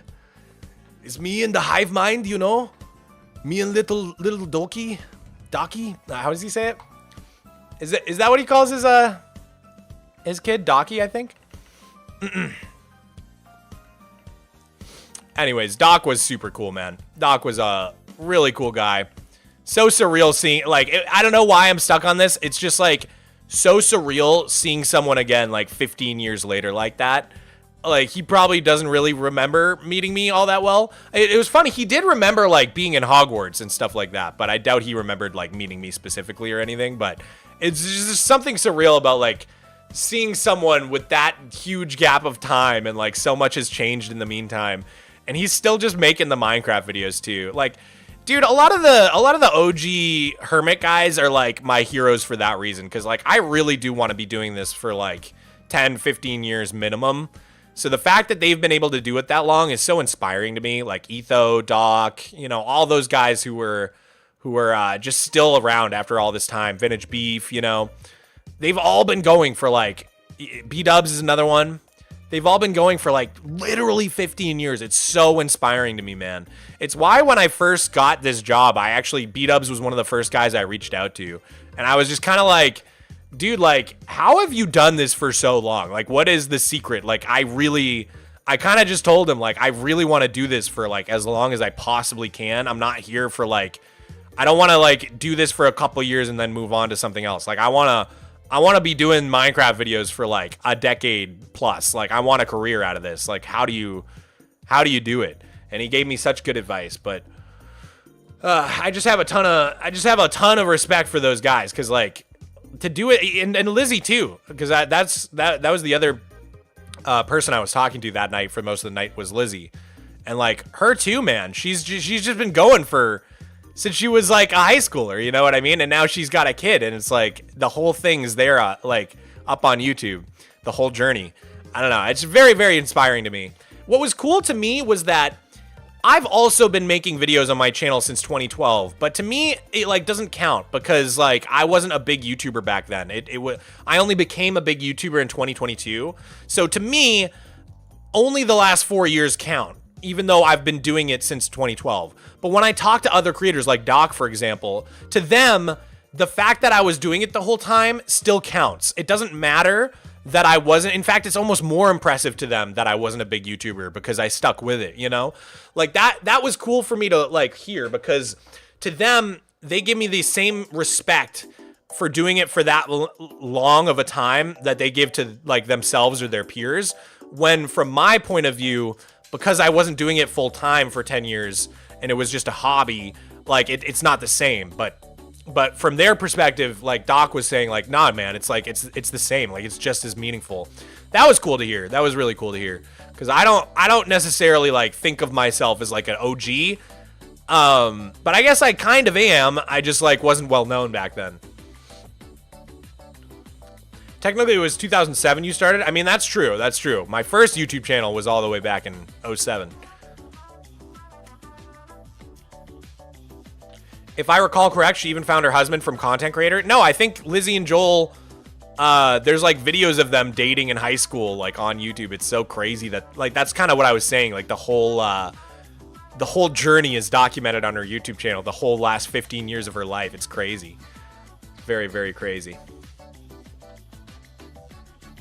Why did you want to start YouTube in the first place?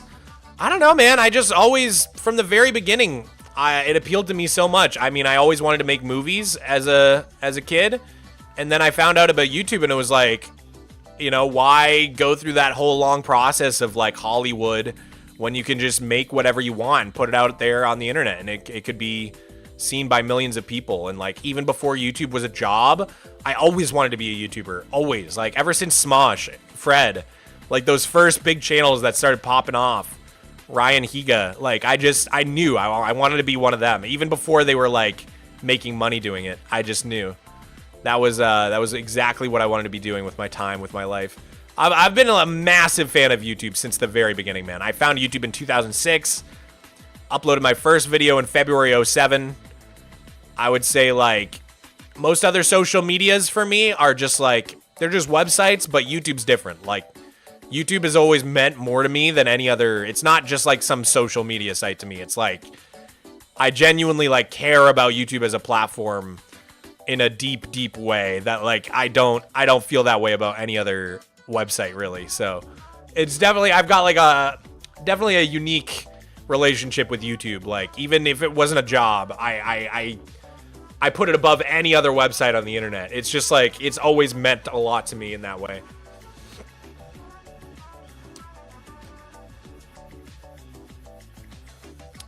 Hello, first time here. I love what you do on YouTube. I saw you at Twitchcon. You were very kind with me. Thanks. Oh, I'm so glad we met. I'm so glad we met. I wish I wish you guys in the chat could have little photos, like, so that I could tell which one you were and I could remember the interaction specifically.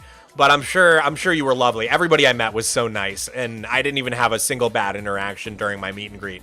So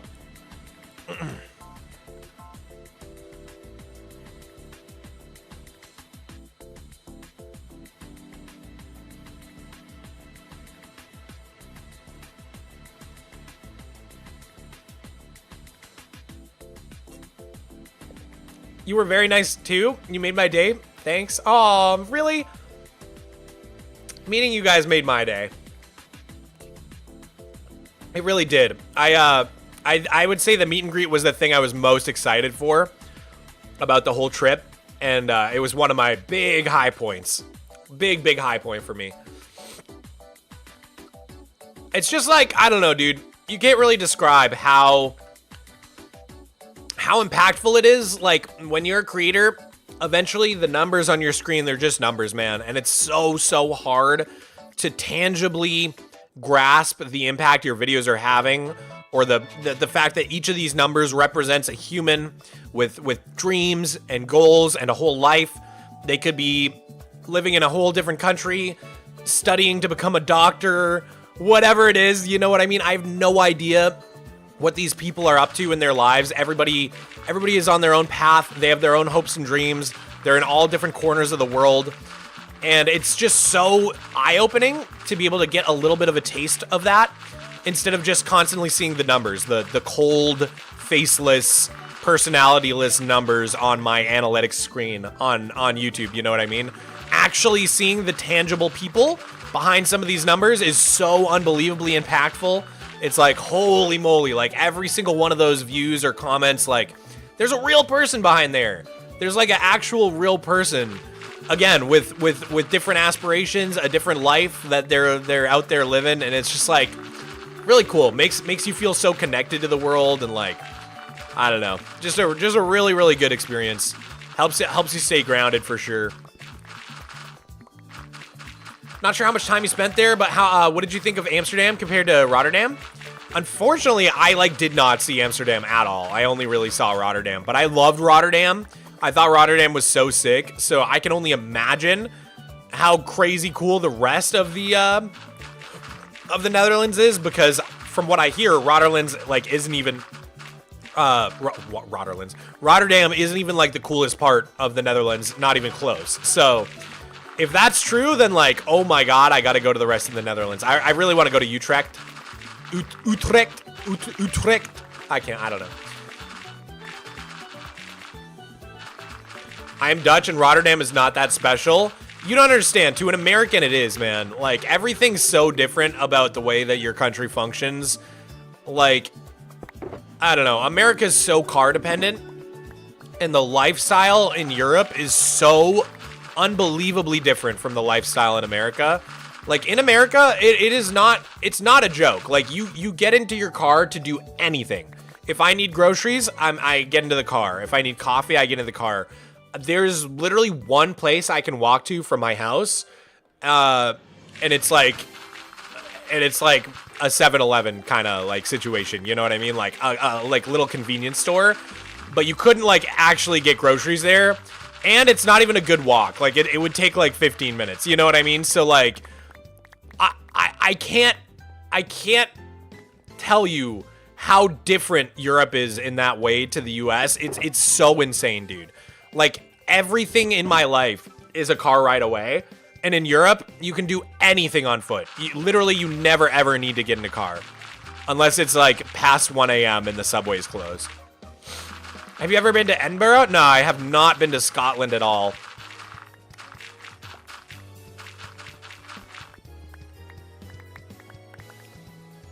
I loved our little chat. I posted our picture next to the screenshot I took with you at the Subathon 2025 on my Twitter. It's a crazy comparison to think about. That is awesome. That's so dope. I wish I could walk or bike everywhere. Everything here is too far or surrounded by highways. No, yeah. It's also like so flat in the Netherlands, so riding your bike's really fun. Like where I live in the States, like riding my bike sucks because it's so hilly. And the bike lane, what counts as a bike lane here in the States is basically just like a regular lane of traffic where cars can just like run you off the road.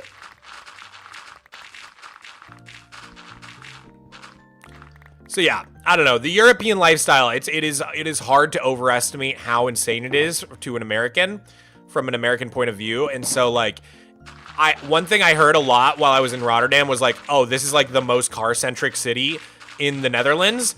And that made me want to die because like it is, when I say like it is 100 times less car-centric than the least car-centric city in the United States. Like I can't describe how big the difference is.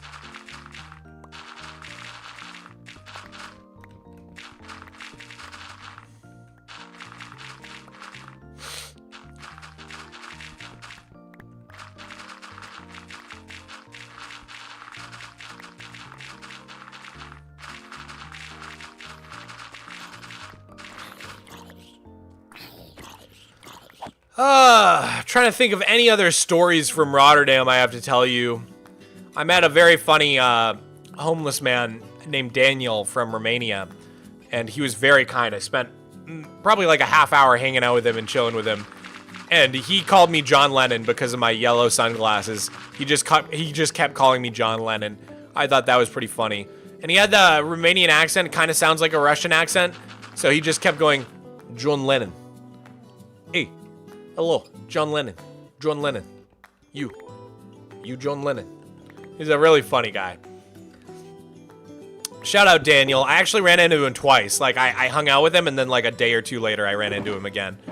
And I was worried he didn't remember me, but he remembered me. I said, it's me. It's John Lennon. He was like, I know. Of course, I know. He was like offended that I thought he didn't remember. He was like, of course. Mogswamp, would you like me to make you some fan art? I love when people make fan art. It is, it always makes my day, so I'll never say no to fan art.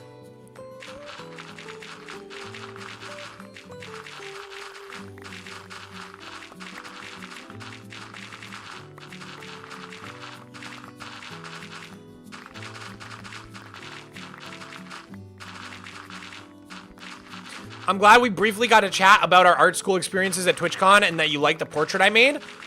Oh my god, is it you? Okay, I've been wondering, can I post that anywhere? Can I, like, I wanted to post it. I forgot to get your permission. I want to post that art you made of me somewhere, but I don't know, like, how to tag you and give you credit and stuff. I really, really wanted to show people. It is me? Yeah, feel free to post it. Is there any account I should tag or anything? Because I really wanted to put that on Twitter as, like, my, like, I wanted to do a post on Twitter, like, oh, like, that's a wrap on TwitchCon Rotterdam. I had so much fun, but I realized I didn't have a single good photo of me from the whole con. So I was going to use the fan art.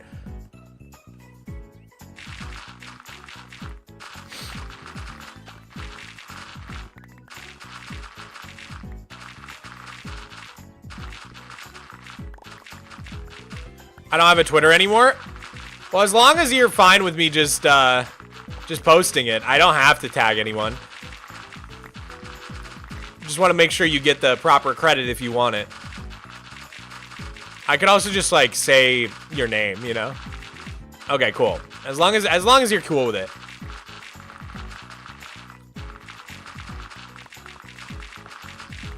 Say bread? Okay, bread. Is that what you want? Is that what you wanted? You excited for Lifesteal World? I am, yeah. Should be fun to hang out with some other cool creators. It's always fun doing little collabs like that.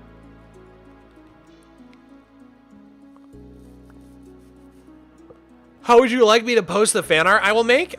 You could always put it in my Discord in the Artsy Fartsy channel, and you're welcome to tag me as well if you ever do a fan art of me on the Discord. I always, I never mind if you ping me for that, because I always like to see it.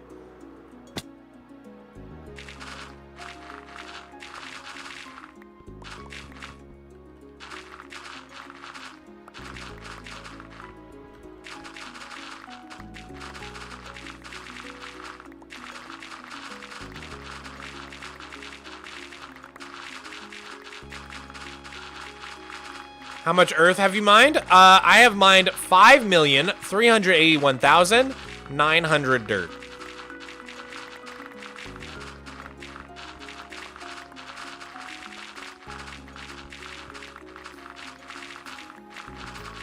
Interact with your cat? Okay. Like it's a video game. Like let me press A to interact. Hi, buddy. Hi. Hi, sweetie.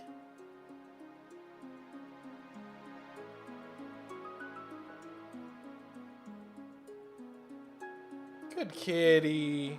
Good kitty. I need to give him some kisses. Good kitty.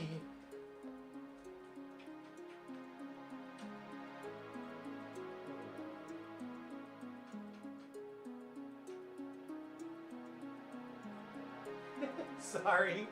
I cuddled with him a little too hard. And he was like, I'm out of here. I'm sorry, buddy. I'm sorry. I didn't mean to get all up in your space. Ugh.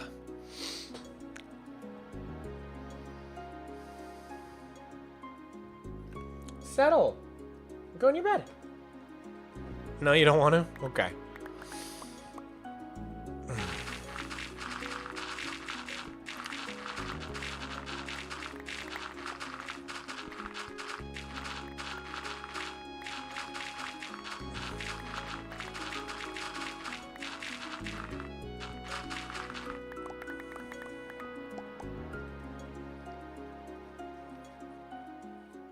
Where did that chicken come from? I don't know, dude. How much did I miss since I just joined? I'm already done telling most of my stories from TwitchCon. I think I managed to tell most of the interesting stuff that happened to me. I mean, there's like a lot. Unfortunately, there's so much I can't tell you guys about, you know? So much of the cool stuff that happened to me is like things, like interactions I had with other content creators that I probably shouldn't say on the internet because I don't know if they would want that public. Or stuff that Mojang told me that's definitely under NDA and I can't tell you guys. So unfortunately there's so many cool stories and stuff and awesome things that happen to me that I probably shouldn't tell you guys out of caution because I never want to say something I'm not supposed to. But I think I told you guys most of the fun stories that I'm allowed to tell you for the most part. show some of the things people gave to you. One of my favorite things that someone gave to me was this little charm. Oh, Miko, look at you back there. What are you doing, buddy? Hi.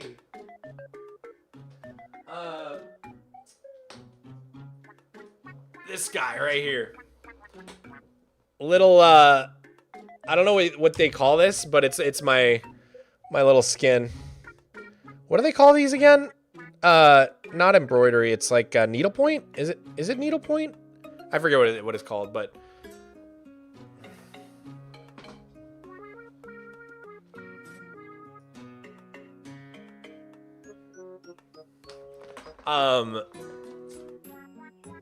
I got some other little cool trinkets as well, but I think a lot of them are in my bedroom. I forgot to bring them out here.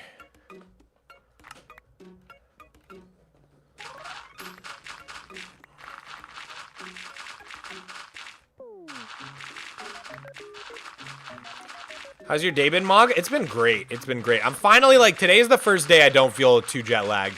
Yesterday, I was gonna stream, and I just felt so...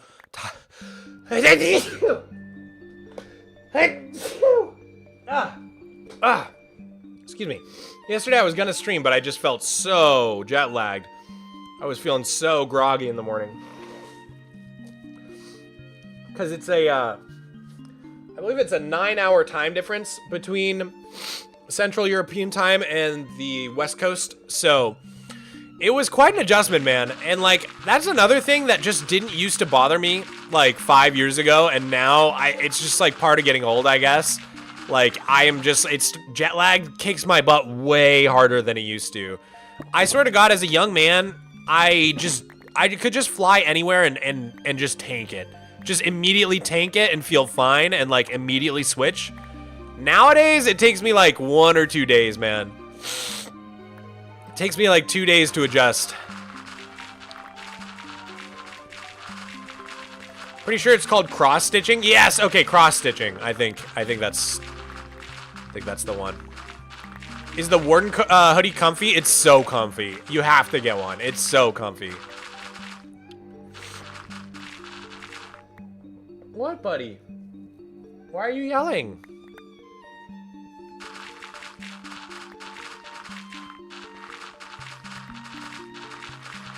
What do you think about attribute swapping? I don't even know how any of that stuff works, dude. PvP is not my forte, so I'm not the guy to ask about attribute swapping. If it got removed, I wouldn't even notice, because I don't know how to do it in the first place.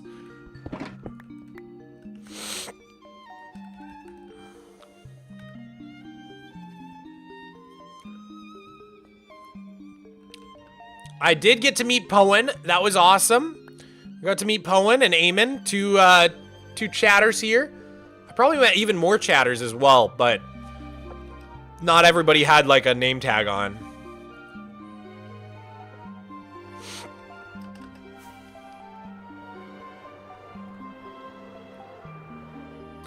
I paid $155 for my Warden hoodie because of fees, taxes, and shipping to Germany. Yeah, it is pretty rough because of the Australian custom fees. Especially in the US, like with tariffs, I paid like $100 in fees. Mog, if you go to Rotterdam next year, I think I'll go. Unfortunately, it's not going to be in Rotterdam next year. It's going to be in Berlin. Or fortunately, depends on your perspective, I guess. But yeah, Twitchcon next year is going to be in Berlin. I am definitely going. I'm 100% locked in. One of the reasons I'm 100% locked in is because my talent agency that I work with is based in Berlin, so that's like really exciting for me. So yeah, I will be at TwitchCon Berlin next year. Did the meet and greet take long? It took a little over an hour, but it was really fun. And it flew by. It didn't feel like an hour at all.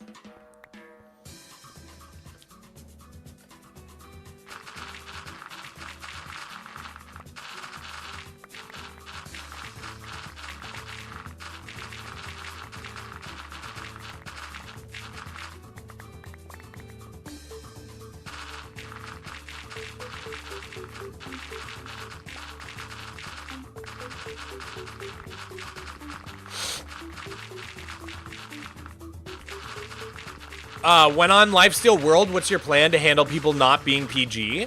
I don't really have a plan for that. I don't know. I'm fine with people not being PG. I don't know if you guys know this, but I swear like crazy in real life. I just keep it PG for you guys. I know not everybody, you know, some people have come up to me at conventions and been like, I love watching with my kids, stuff like that, you know, so I always try to keep it PG for you guys, but I don't mind non-PG stuff. It's fine by me. I swear like a sailor.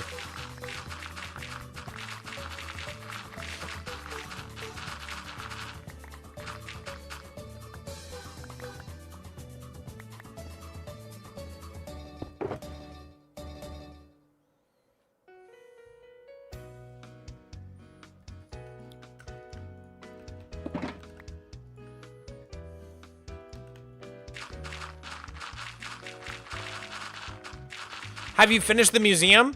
Nope, I still need to do the whole museum interior. We started planning it out in creative a couple streams back, but haven't gotten too far on it yet. There's just so much research and planning that needs to go into the museum interior. But I am doing that 100 interiors video this year, and a bunch of the museum interiors are going to count towards that count of 100 interiors. So we are going to have to figure it out shortly. We are going to be figuring it out this year, I think, like a lot of the museum designs, but still a lot of work to go on that right now. How often do you stream? I try to stream at least once a week, every Wednesday, but Twitchcon has me super inspired, man. I really feel like I want to start streaming even more than that. I don't know. I think it's so fun when you're like a big Twitch personality, like it opens up so many doors for you, so many opportunities. So I really would love to have a little bit more of a pull on Twitch here. Because I've always been way more focused on YouTube for the most part. And YouTube is definitely like my first love. I don't think I'll ever be like Twitch first, YouTube second by any means, but I definitely think they could be a little bit more even with how I spend my time. Right now, it's like I'm like 90% a YouTuber, 10% a Twitch streamer. I'd love to be more like, I don't know, 70-30, like 70% YouTuber, 30% Twitch streamer or something. You know what I mean?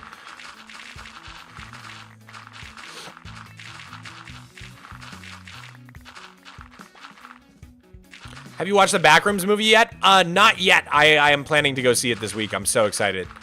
Really, really looking forward to it. My roommate went inside. He's gonna see it again with me, but yeah, I'm really excited. I think the story of 2026 and 2025 is gonna end up being YouTube invading Hollywood, and what does this mean for the industry? I mean, it's really, really exciting for me because I've always wanted to make movies. So the path, the pipeline of YouTuber to director being opened up by people like Kane Pixels and Markiplier is extremely exciting for me. I wonder is there any updates on the Skibidi Toilet film as well? I wonder where that's at with production.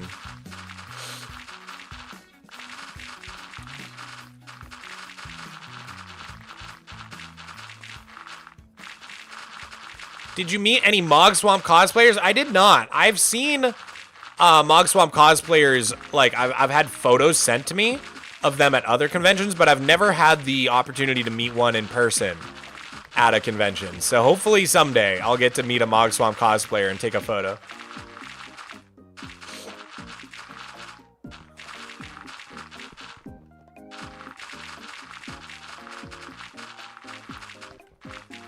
Yo, thank you for the flow state, Valkyrie. Thank you for the 200 jewels. I really appreciate that.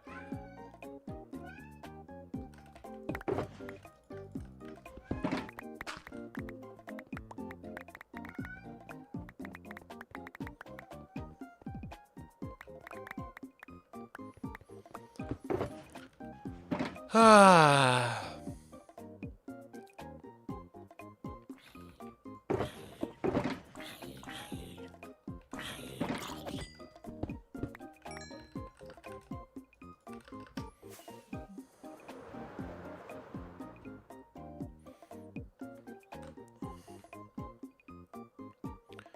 Just a bunch of random little blocks of dirt left out here. We're getting so close, though.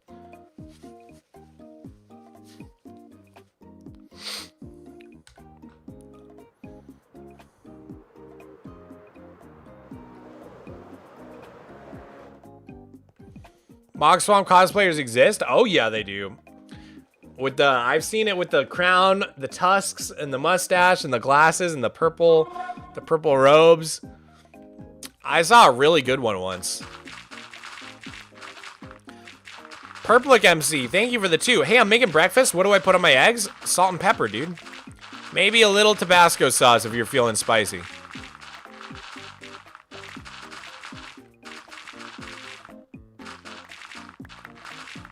Any updates on turning the grass to dirt? I definitely want to do a little stream on that because a bunch of people have sent me ideas for machines on how to turn the grass into dirt. So very soon, I think I'm going to do a stream where we test out a bunch of different methods and try to figure out if any of them are actually viable. So that should be fun.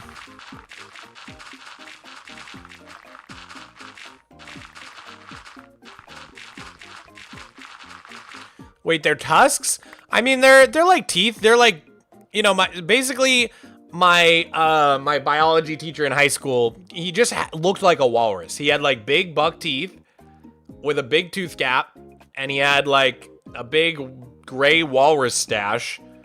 He just looked like a walrus. I don't know how else to describe it. And so they're kind of tusks. I mean, they're human teeth that look like walrus tusks, basically. But like a lot of people will like really exaggerate the tusks either in the cosplays or their fan art and like have like full-on walrus tusks.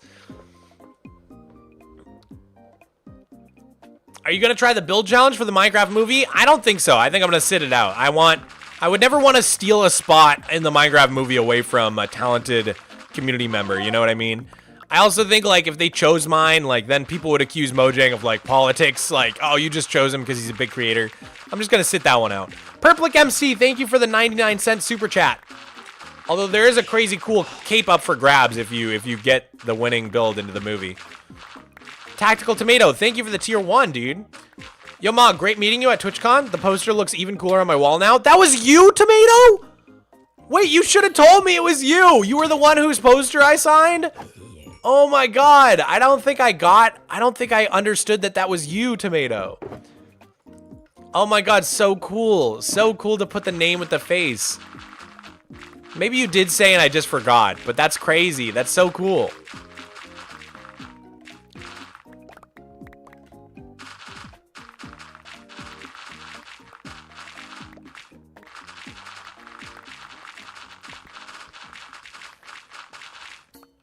Do you know Puffing Fish? I do know Puffing Fish.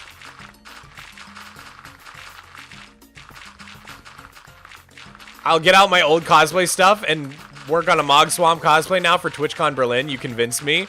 Oh my god. That would be so hype, dude.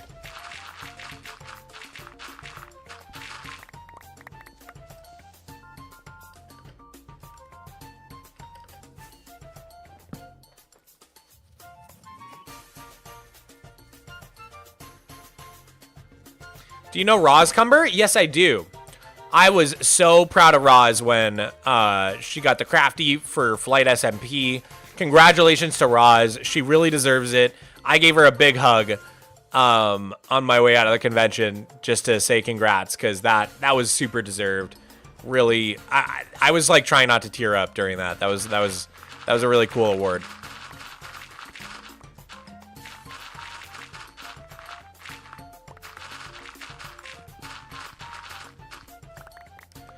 Yeah, dude. We'll have to do like a crazy Mogswamp meetup at TwitchCon Berlin. That would be so fun. I love just hanging out with people, meeting you guys, signing things, taking photos. It is like the highlight of my life, dude. I just love it. I love it so much.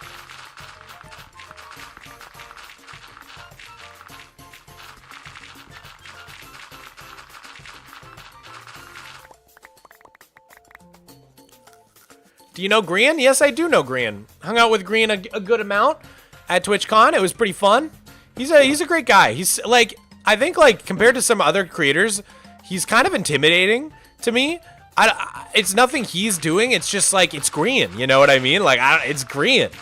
So he can kind of be like a little intimidating, but once you get to know him, such a great guy. Sally Yeet, thank you for the tier 1. Did Green do a backflip? Not that I saw. Not that I saw.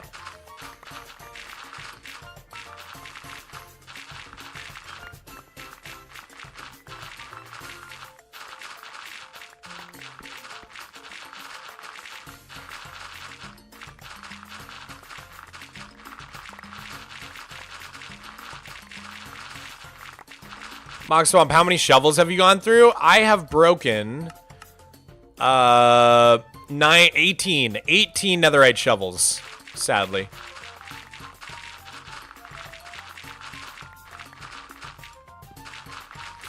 $18 netherite I'll never get back. Blackbot BS, thank you for the 22 tries. Mogswamp, why are you? Why am I what? Why am I what? Hey Mog, do you know why I can't post pictures in the Minecraft screenshots channel on the Discord? I think until you're level like 3 on the Discord, you probably can't post photos. So you just have to chat more. The only reason is because like people will join and immediately post like scam photos, you know, like those like, oh, Mr. Beast is sending me money type of things. So you have to be like level 1 or 2 or 3 or something on the Discord to be able to send photos. And that just prevents new accounts from joining and like spamming with scams. And the way to level up is just by chatting. So if you just chat in general for like a few minutes, usually you'll hit level 2 or 3 or whatever you need, and then you can post a photo.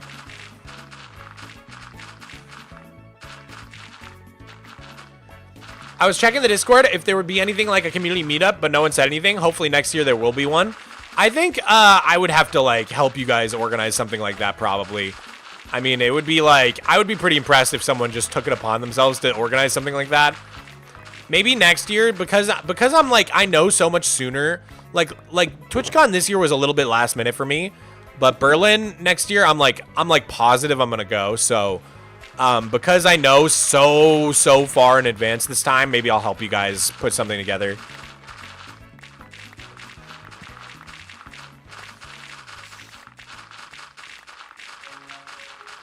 Have you seen what Camman did in one of his shorts? Everybody's telling me, have you seen Camman's new short? Is it like something related to me? Why are people saying that?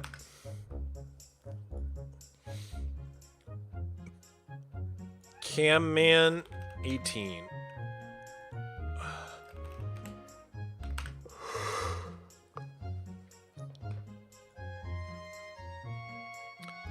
Why is my internet not loading?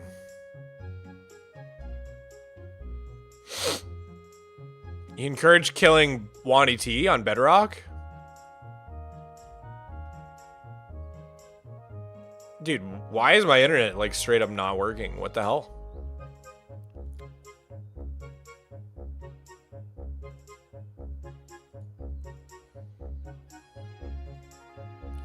Huh. Well, I can't seem to load the new Camman video, so I'll just have to take your word for it. But if he really is encouraging killing Wanty T, then we're gonna have to have a chat with him.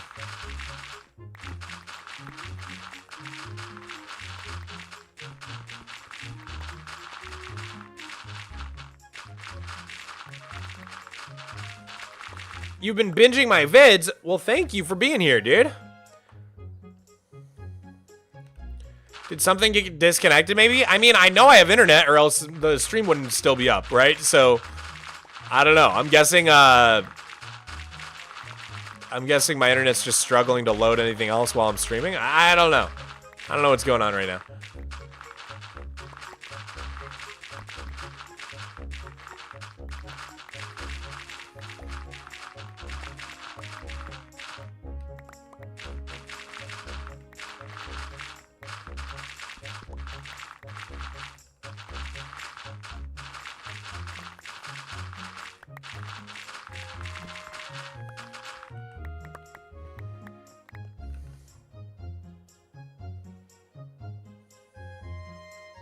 These all full?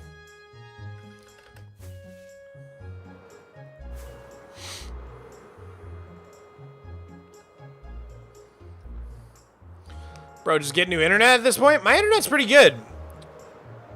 My internet's pretty good. You look dead inside? The jet lag is like almost gone, but it's like not 100% gone. I would say it's like 90% gone. I still got like 10% jet lag.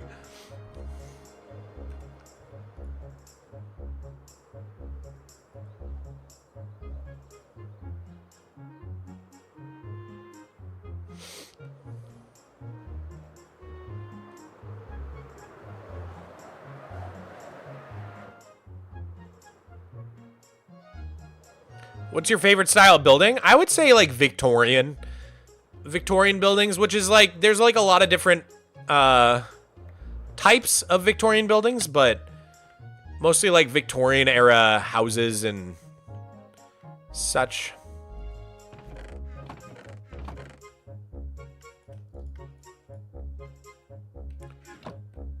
Yo, Tangy Gamer, thank you for the gifts powered by Jules. Ava, thank you for the raid. Thank you for the raid. Appreciate it. You mined Deep Slate today.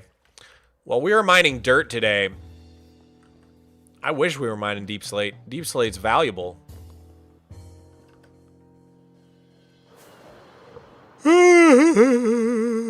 Are you still playing all of the Superflat presets? If so, which one are you going to do next? I think I'm going to do Overworld next. I really want to run Overworld with my girlfriend. I think the two of us are going to do Overworld together. Wouldn't that be fun?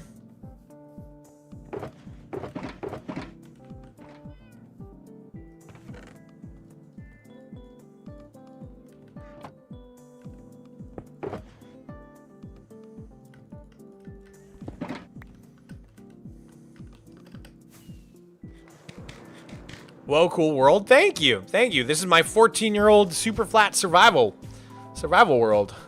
Dude, it looks so strange without the mountain scaffolding over here now. Looks so empty. Also looks very ugly with this one little floating part left. I wonder if we should just take this down. Should we just take this down? I think we should.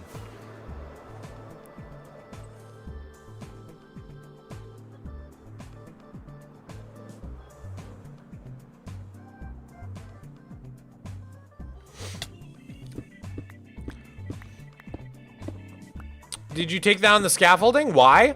So, we're still building the mountain, but in the years since I built this scaffolding, the way that I build mountains and terrain has changed significantly. I used to build up scaffolding and then like connect it all in survival, and I would basically do all my terraforming entirely in survival mode. Nowadays, that is not how I do terraforming at all. I design it in creative first, and then I make a Lightmatica, and then I build it up in survival. And so scaffolding like this is actually not helpful at all. It's just kind of in the way.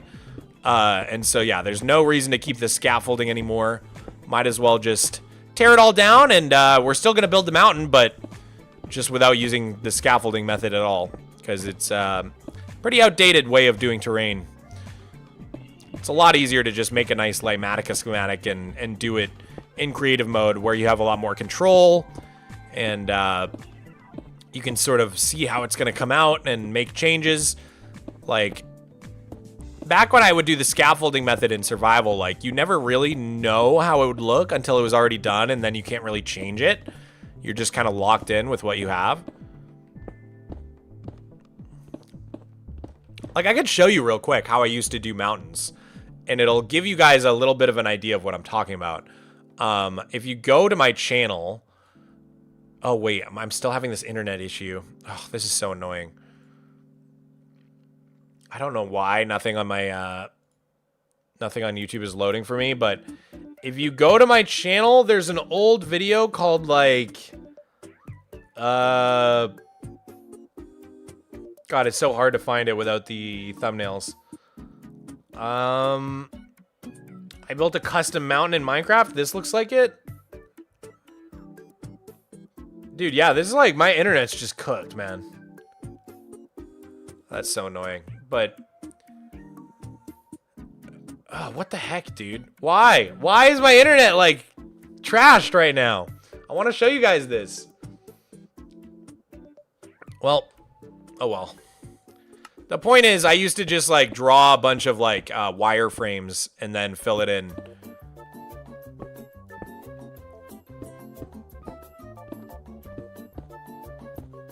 Do you have a public playlist with all your Superflat videos in order? I do. It's called Flat World. It's up on my channel. It might be under shows and not playlists. I'm in a new feature for YouTube where you can turn a playlist into a show, and it like changes the way it functions on TVs. So you might have to look under shows and not playlists, but it should show up.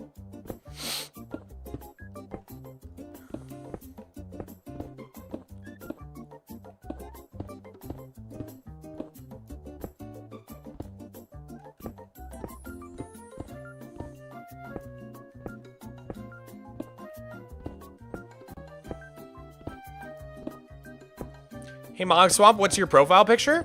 It's like kind of like an abstract slime. Like, you know how a slime is like a green cube inside of a green cube? Mine's like three layers deep. Instead of a cube within a cube, it's a cube within a cube within a cube. Cubeception. Slimeception. I watched Inception on the plane on the way home. It's pretty fun. What else did I watch? I watched Point Break. I watched Knight's Tale. I watched Way Way Back on the way there. What else did I watch?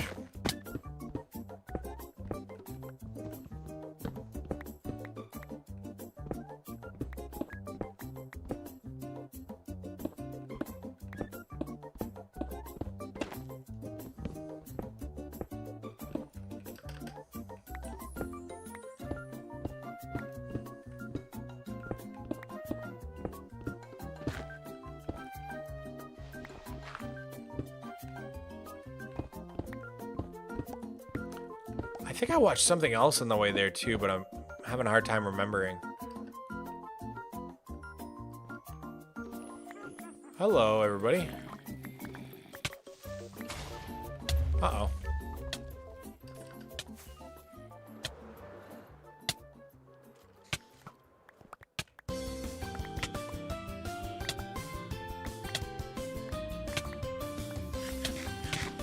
I def told you it was me, by the way. I think you're still jet lagged. That makes sense. I probably just forgot.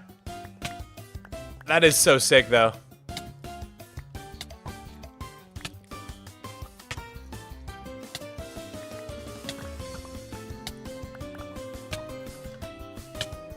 You need to fix your mob switch. I know.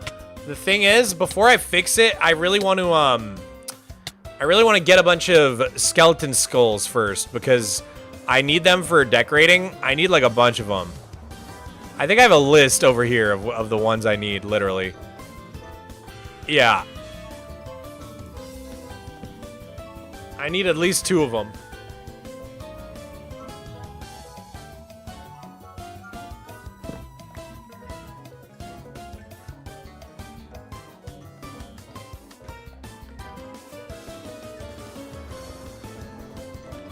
Gotta head out. See ya. Bye, Samwise.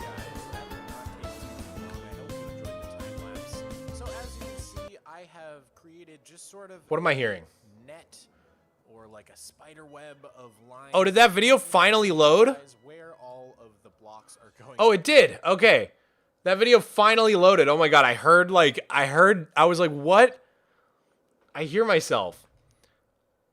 Yeah, remember I was saying I used to do terraforming with scaffolding? This is what I was talking about. This is how I did the mountain to the left of Wuthering Heights. You can see that like I literally would just like place a bunch of afraid to put little flat areas screenshot of them. Getting a 3 session until I did in our cliff tutorials. I would essentially just put a bunch of lines and then slowly fill them in. Oh yeah, there's a good time lapse here.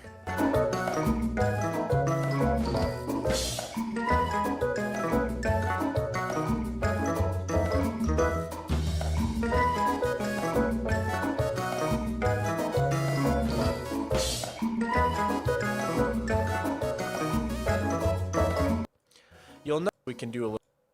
It's something. Yeah, and then yeah, once I had like a a skeleton, like a wireframe like this, then it was just like a matter of filling it in. So then I view and make sure everything would literally just go through. And I will just say that this is sort of an end game project. So you're going to want to make sure you have an elytra, a shovel with mending on it, probably efficiency 5, and all the shulker boxes you need, because otherwise it's just going to take forever. So whenever you run out of dirt, go mine a couple shulker boxes full and then fly back, and it'll just make it a lot faster. So yeah, I used to just do this all by hand in survival is basically the point. And I don't really terraform like this anymore. I mean, it comes out okay, but like I said, the main issues with terraforming like this are that you can't really like see how it's going to look until it's done. And then by that point, it's really hard to make adjustments without costing yourself a ton of work. Whereas when you're in creative mode, it's really easy to just keep adjusting things until you get it just perfect, exactly how you like it. And then once it's how you like it, then you can bring it into survival and just Lightmatica, do the Lightmatica thing. So that's more how I do things nowadays. And so that's why we're getting rid of this wireframe on the mountain, because we're still going to build it. It's not like we're canceling the mountain or anything like that. It's just the wireframe's not going to super help us build the mountain at all. So might as well just get rid of it.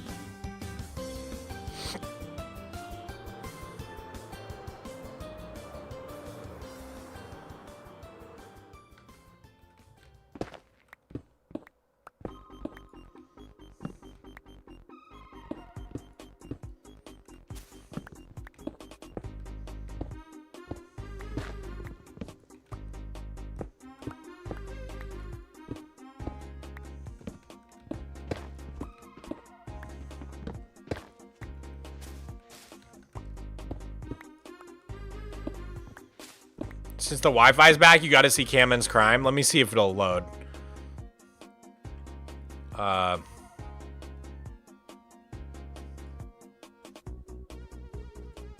Camman 18. Okay, yeah, my internet seems to be back. All right, let me see.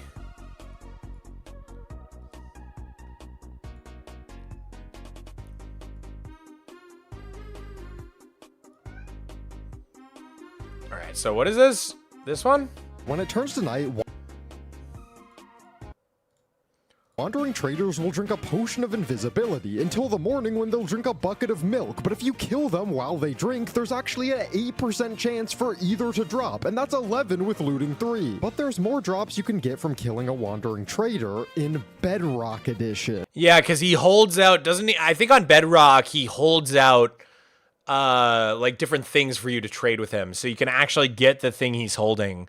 On Java, you can get only the invisible potion in the milk bucket, which is still helpful. That's how we got buckets in Just Liquids challenge, me and Wumba, was we waited until the wandering trader was holding the bucket and then killed him to get the milk bucket. If you walk up to one holding emeralds, it'll hold what it's offering you to trade for them, and killing it like this has the same 8% chance to drop. So just by holding emeralds, you can get an enchanted iron pickaxe, invis potion, blue ice, nautilus shell, bucket of tropical fish, or a million other things. When it turns to night, wandering... It's pretty cool. It's pretty cool. But shouldn't kill Wandy T Cam, man. You should know better than that. I'm gonna have to pay him a visit. Give him the hands, give him the business. It's only fair.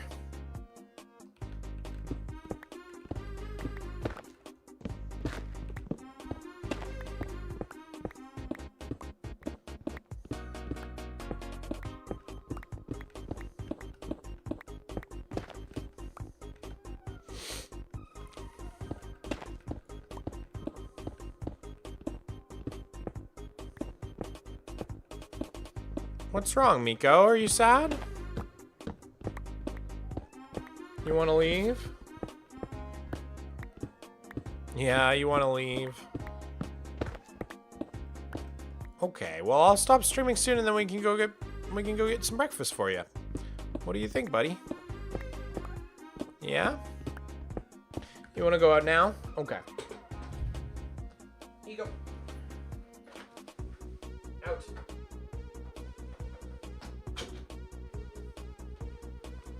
He's gonna ask to come back in like approximately 10 seconds.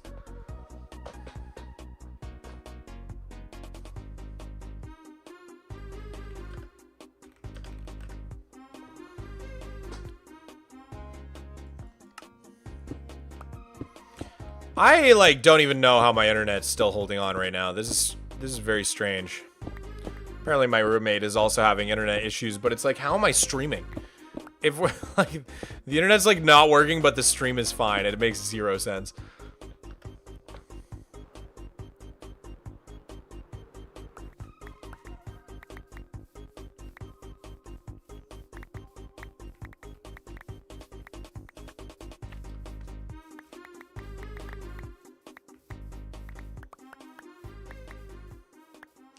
Upload is fine, download isn't, I guess? I know, yeah.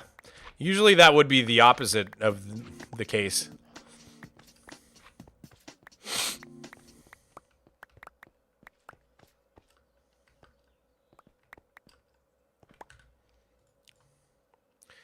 Even my Nintendo music isn't working anymore. Oh my god. The whole internet's falling apart, dude.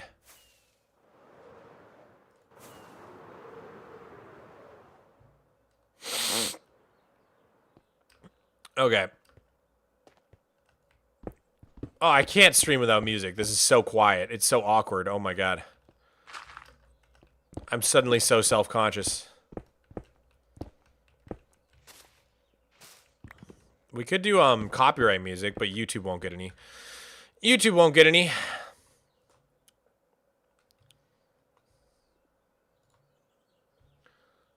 Let me put on some Spotify if it loads.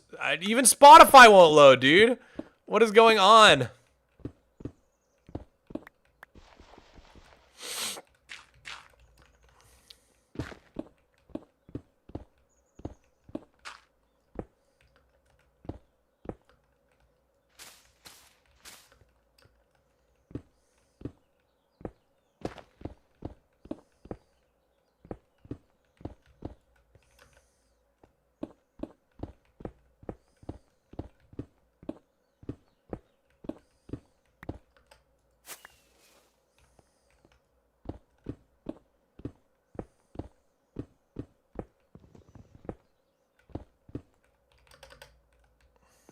Okay.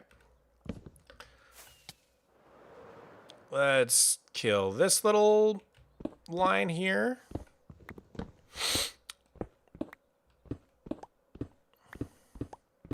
What time is it anyways? 12:14.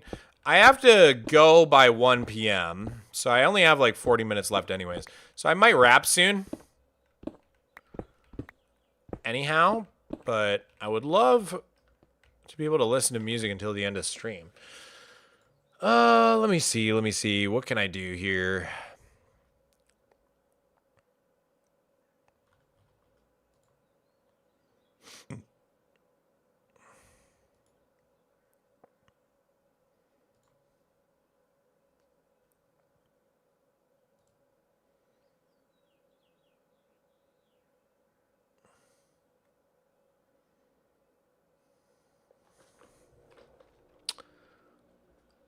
Dude, nah, I like don't have any internet. I legit have no idea how I'm still live.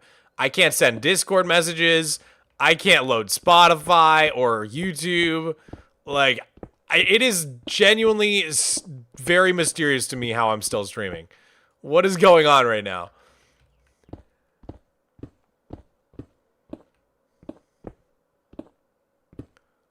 This makes 0 sense.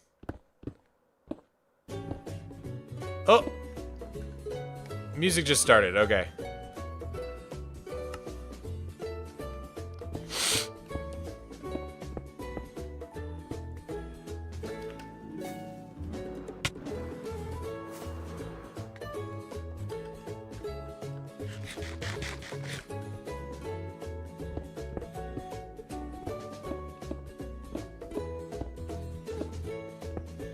Miko hijacked your internet for attention and treats? I think he did, dude.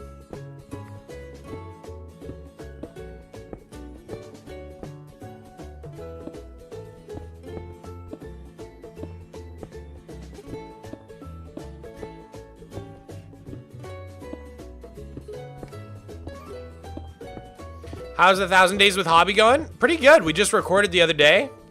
We're getting there slowly but surely. Making a lot of progress in our world. I think it's looking pretty cool. Excited for you guys to see it.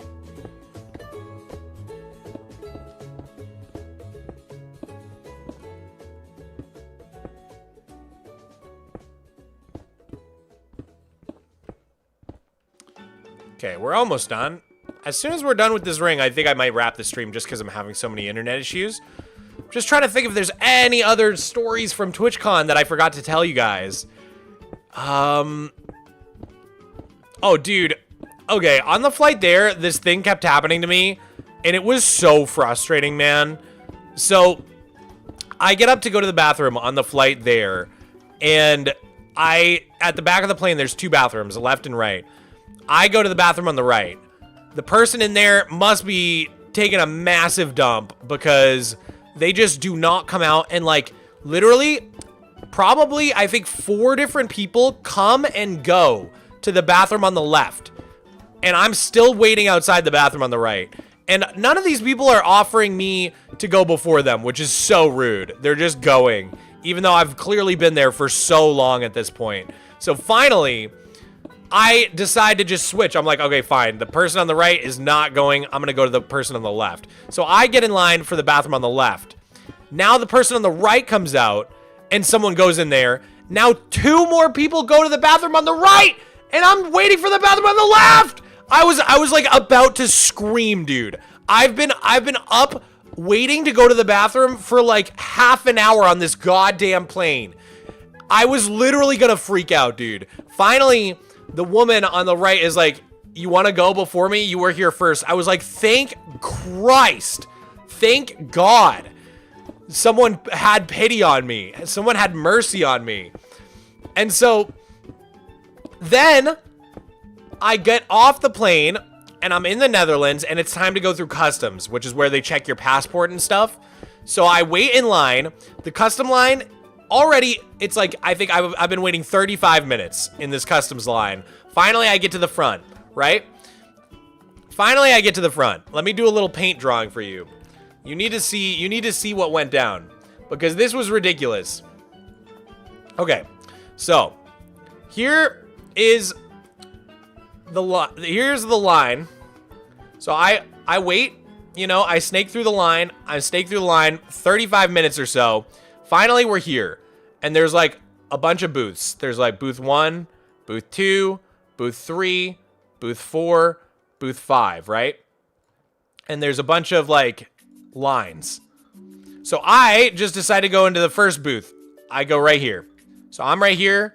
Bunch of people in line, bunch of people in line, bunch of people in line, bunch of people in line. All the lines are moving. Going through. This line just frozen, just stuck, right? I'm like, I'm trying to be patient. I'm trying to keep my cool. It's fine. It's fine. All of a sudden, this guy leaves. They shut down this line and they ask us to move into the next line. So I move into the next line. This line also stuck. People are moving through here, moving through here, moving through here. No one is moving in this line. I wait another 10 minutes. Worker leaves. Worker leaves. This line is shut down. They move us to this line. At this point, people who were in line, like back here, have already made it through one of these 3 booths. Like I have gone from being like in the middle of this big line of people to now I am the last person. I am literally the last person to go through customs because like 40 people have just cut past us to go through the lines that are actually working. Finally, they shut down these 2! There's 1 booth left! I'm like the last person in the customs line! They just keep shutting down the booths before I can go through! So finally, I'm pissed, right? I've been waiting for so long. And so I drop an F-bomb. I go, what the F? What the F? I say it out loud. Dude right here in this booth, before he leaves, here's my F-bomb. This stupid pig. Oh my, I do not like cops. One thing you should know about me. One thing you guys should know about me. I don't care if you're a cop in the US. I don't care if you're a cop in the Netherlands. I don't care if you're a cop in China. I don't know. I don't care where you're a cop. I do not like cops. I am a cop hater. I have never gotten along with the police. I really, really don't like cops. So this guy, being the little cop he is, the little freaking, they're all control freak little, I'm trying not to say anything that'll get me canceled. But I don't like cops, okay? This guy with his stupid little beret hears me say, what the F? He hears me swear. He hears me drop the F-bomb. He goes, what did you just say? In his stupid little Dutch accent. What did you just say? I'm like, I said, what the F? He's like, you can wait for an hour. We're going to make you wait for 1 hour because you said that. We're going to make you wait in the back for an hour. I looked at him. I said, no. No. I said what? Because I said the F-bomb? Are you a little baby? Are you a little baby boy? Are you okay? Did I hurt your fifis? No, I'm not waiting for an hour. You just let like 40 people go past me, brother. No. No. Why are cops like this? The kids that got bullied in school, so now they just take it out on everybody else for the rest of their lives. God. Oh my God. His stupid little beret, his stupid little army gear. Bro thinks he's so freaking cool, so powerful. Oh, you gotta wait for an hour because you said a bad no-no word. Oh, there's so many things I want to say right now, but I can't because I'm streaming.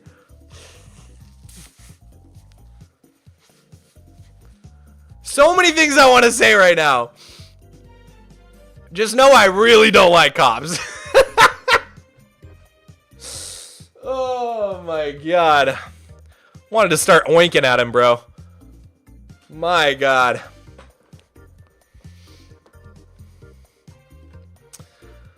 Whew.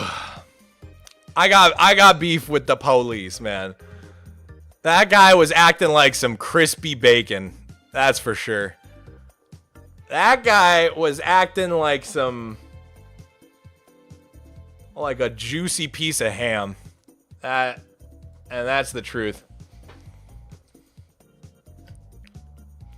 Anyways, yeah, that made me crash out pretty hard. I couldn't believe that. I was just like, dude, come on. Like, I had the most valid crash out ever, and it wasn't even a crash out. I just said, what the F?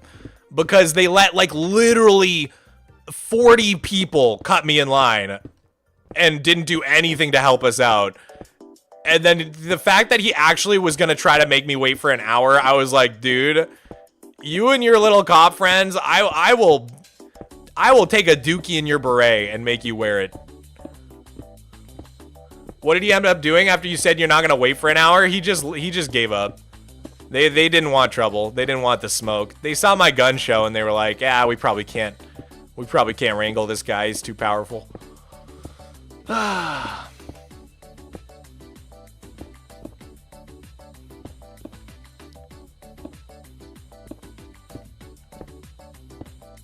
I'm so glad I was able to tune in today because so freaking real.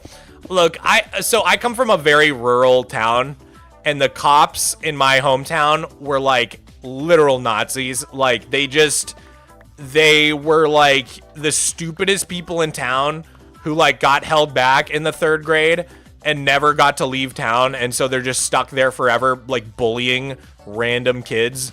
And so I got harassed by the police in my hometown like a lot as a kid. And so I will never, I have a lifelong vendetta against cops. I will always hate cops. Like, always, always, always. So I definitely have a little bit of a bias, a little bit of a bad life experience with cops.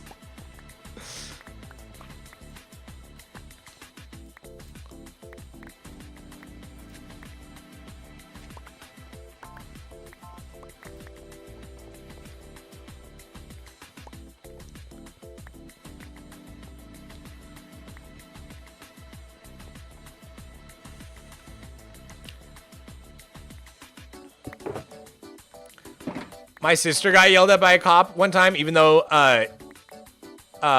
was very much in the right, and she even knew him because they used to be classmates. Yeah, I don't know. I mean, a lot of people go into that line of work to like help people, but I think an equal amount of people do it because they're like absolutely on a power trip, like a crazy power trip. I even had like substitute teachers who were like on a power trip. You can like trip off no power, dude.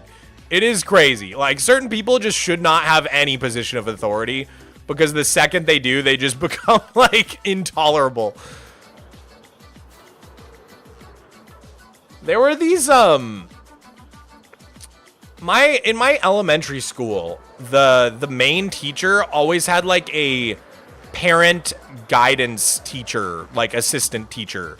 And the assistant teacher would always be like a parent who just like had nothing better to do and never like, they would never actually have had any like training or like education in teaching.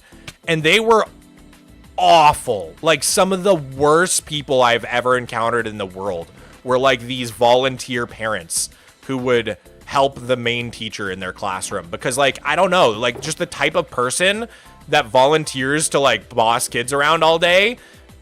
Surprise is like just a horrible kind of person. And so it was like the same vibe with those assistant teachers in elementary school. They would just be like on a insane power trip. And it's like, dude, I'm like 8 and I can clearly see that like you've got some stuff going on and you're like 45, like 50. Like I don't like, you need to figure out what you need to figure out your stuff and like stop taking it out on me like a 3rd grader.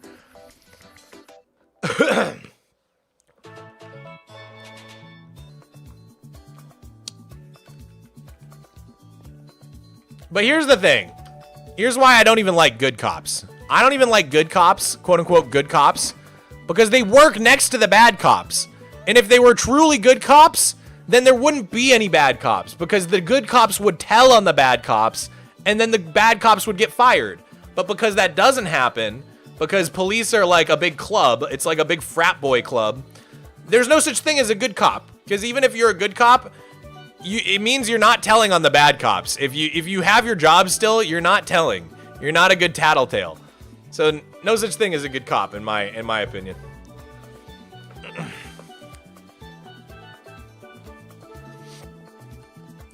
The bad cops are in charge. That's what I'm saying, man. That's not how it works. I think you'd be surprised, Matt Football. I think you'd be surprised. Like I said, I'm crazy biased. I really got hate for the police.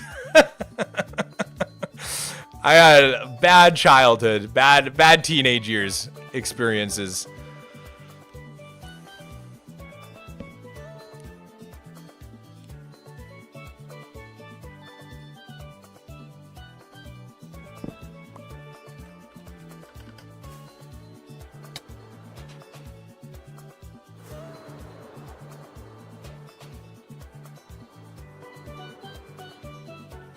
We should all hate the police a little bit as a treat.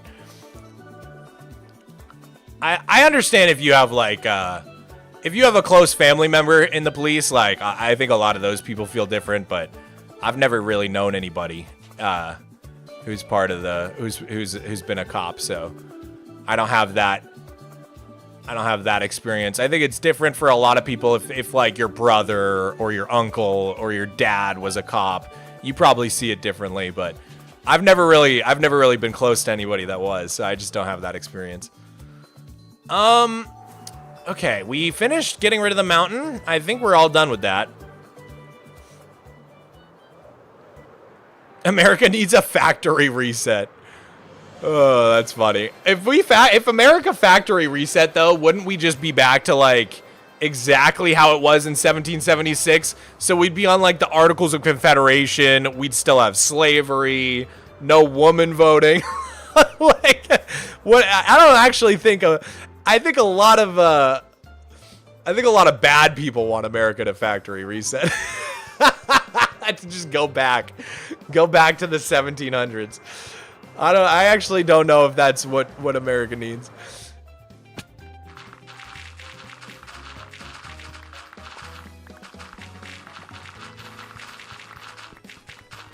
What the frick did I come into? Oh, we're just making jokes. We're just making jokes. And digging dirt. Yeah, I think I told all of my all of my TwitchCon stories, though, the last one I had was that story of the me not being able to go to the bathroom and me not being able to get through customs because I just somehow picked the worst line every single time. That was so frustrating, man. That was so frustrating.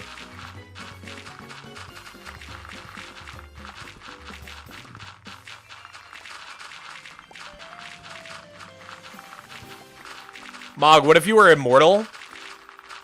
Isn't that like cosmic horror, you know, being immortal? Like, because the whole universe will eventually die and like you'll just still be there. It's like a horrible curse.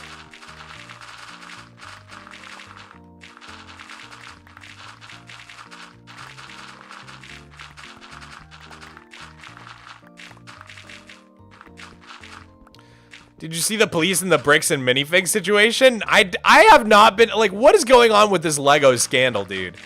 I don't know what's going on with this crazy Lego scandal everybody's been talking about. I gotta catch up on this.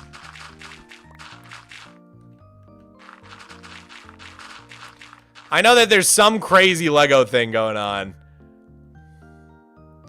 Lego corruption. I don't know. Apparently it has to do with like the Mormon church. It's like an insane conspiracy. I don't even know, bro. The videos are cinema. I'll have to look into it. I'll have to look into it.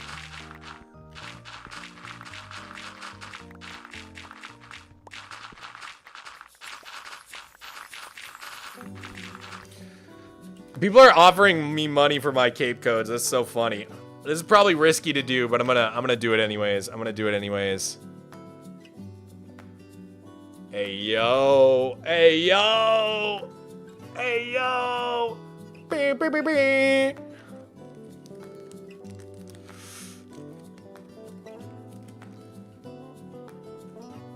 Hey yo. I got capes on capes on capes, man.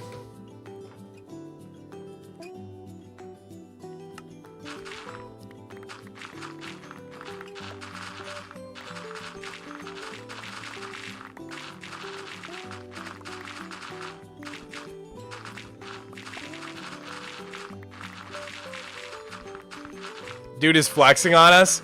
Should I just read a cape code out loud? Whoever gets it first wins. Y'all ready?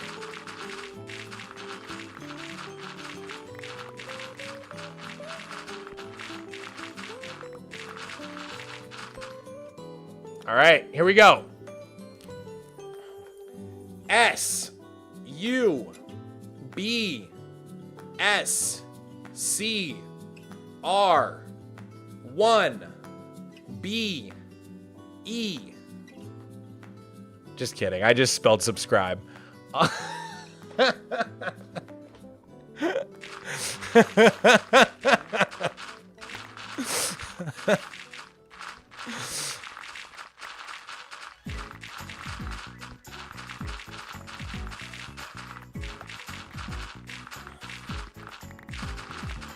How dare you? I'm sorry.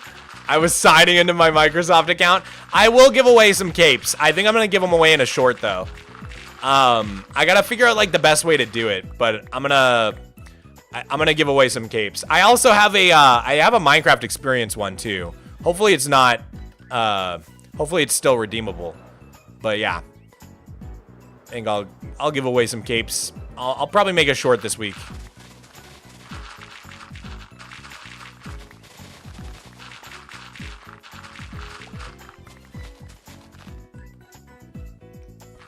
Do you have any plans for a Wild West style town? Yes, I do. I do have plans for a Wild West style town. I'm very excited to do some more Western style deserty builds in this world because I don't really have any yet. And I'm pretty excited to try out that style. Looking forward to it.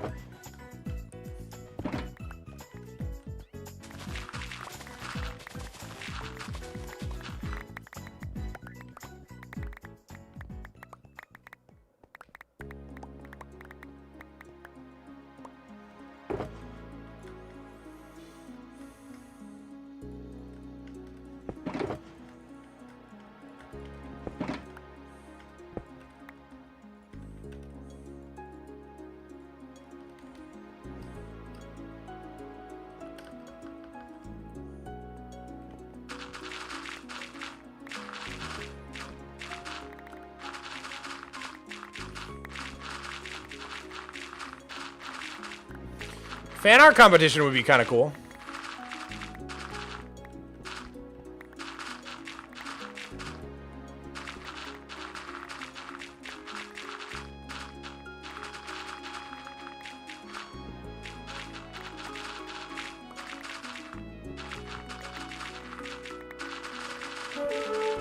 Do you have more info on the hay bed? I made a short this morning, and I tried to give as much info as I possibly could on the hay bed. I basically said everything I know. But if you have any specific questions about the straw beds, let me know. I will answer anything I can. But yeah, for now, like when I play tested them, they didn't explode in the nether at the end. They just disappeared. They stack to 16. They disappear when you sleep in them. They're currently crafted with 3 hay bales, but that might be changed.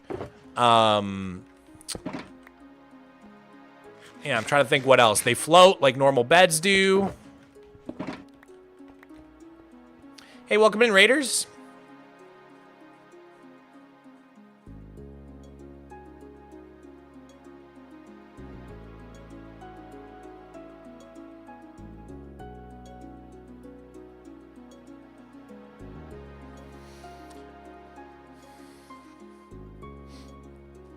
Hey, Mog, you're my favorite YouTuber. So glad to catch you on stream. Thanks for all the amazing content. Oh, thank you, Lucky River. Thank you so much. I really appreciate it. Can you tell us if you know more but can't tell us under NDA? I don't know any more about the new update that's coming. I do have some knowledge about non-Minecraft update stuff that's under NDA. And I believe the NDA for that ends in like a week or two, and we can talk about it. So in one of the next streams, I'll be able to discuss the rest of what I know. It's nothing crazy.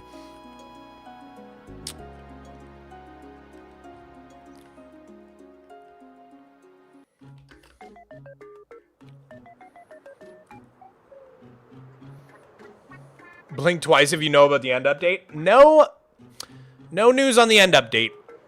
Nothing. I don't know anything about that. Other than I still think it's gonna come out next summer, probably. But I could be totally wrong on that one. It's just my best guess.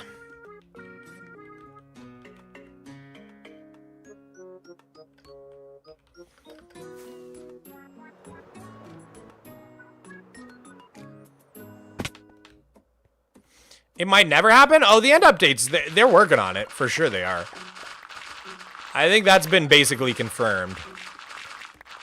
In my opinion.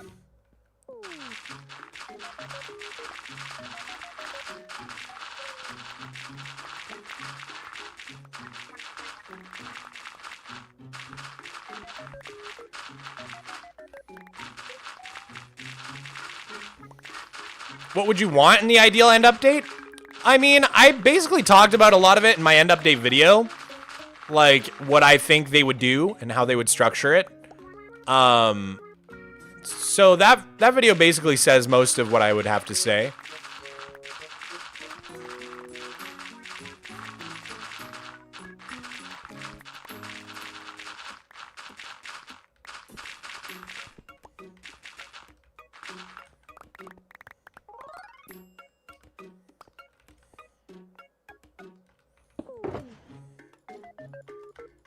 What's your opinion on the new plan structure? What's crazy is I totally called that. I said in my end video that campsites would be super cool for the end dimension, and they basically added abandoned campsites in the overworld. Very, very similar to what I suggested. So that was pretty weird. It's like almost exactly what I suggested.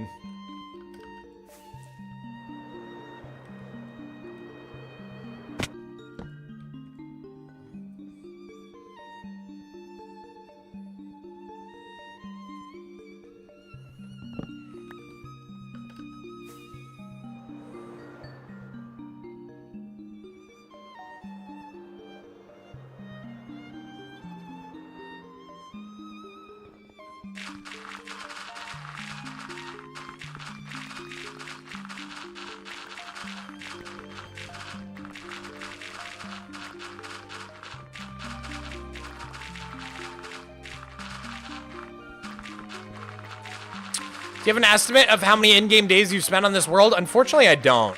I have, like, really no idea. There's no good way for me to get an account, so any estimate I would have would just be a total guess. Happy Pride Month, by the way, guys. Happy Pride.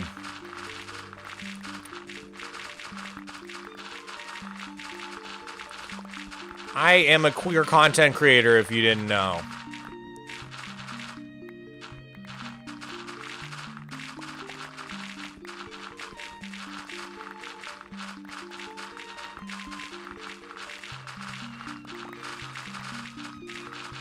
How old were you when you started this world? I was 15 when I started the world, and I turned 16 like maybe a month after starting the world. So it was almost exactly 14 years ago when I was 15 going on 16. Now I'm 29 going on 30.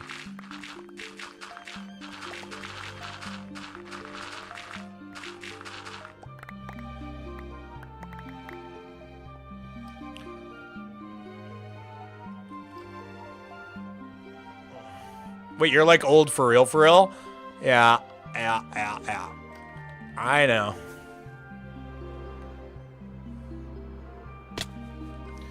How big is the world file? It's like 5 gigs. There's not a lot on Superflats, right? So like the world file is not too bad.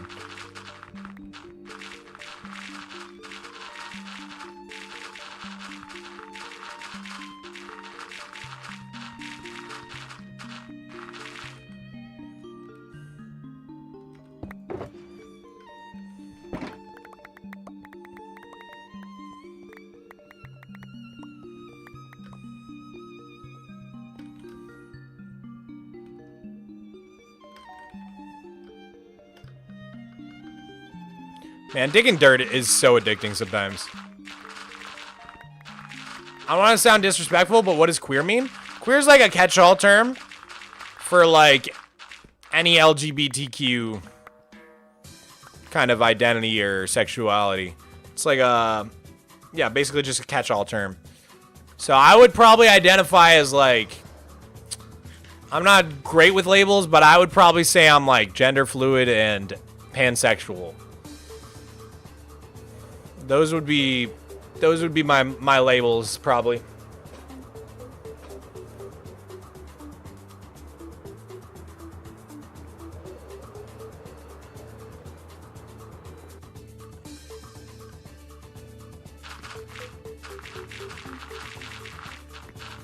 Fire sweater, thank you, dude.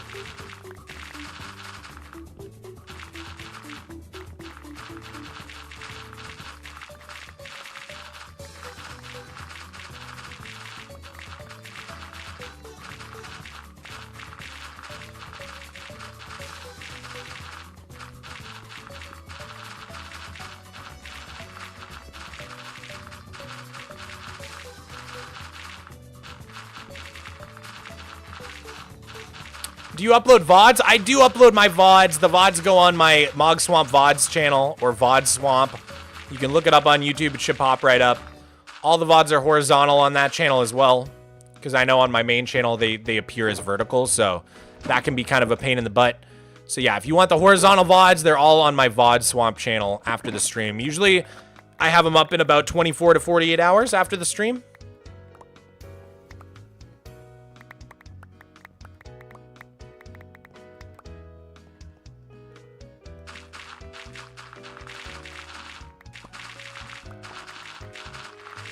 How are you doing? Good, Assassinator. How are you doing? What's the mod you use for the book and quills? It's called Scribble. Super duper helpful mod that lets you do like font, colors, italics, bold, add pages, stuff like that. Really awesome mod. Fatty McDaddy OG. Mog, can you explain superlative, like world height? What Y level you start at? Well, so with original flat worlds, you start at Y level 0. So the bedrock is at 0, and so that's why when you upgrade past 1.18, and if you break the bedrock, you can actually build below bedrock for another 64 blocks, because The build limit is still -64, but the Bedrock's at 0. But if you start a new super flat world past 1.18, the Bedrock will be at -64 instead of 0. So that's the main difference between new and old super flat worlds. And there are consequences to the world height being different for new super flat worlds. Like, you can't get as many structures in new super flat worlds, like trial chambers and stuff like that. So yeah, you really want to stick with an older super flat world that's been upgraded if you want to be able to get all the stuff in the game. The only downside is that obviously you'd have to break a lot of bedrock if you want to build underneath Y0. Weak does stuff. Thank you for the raid, dude.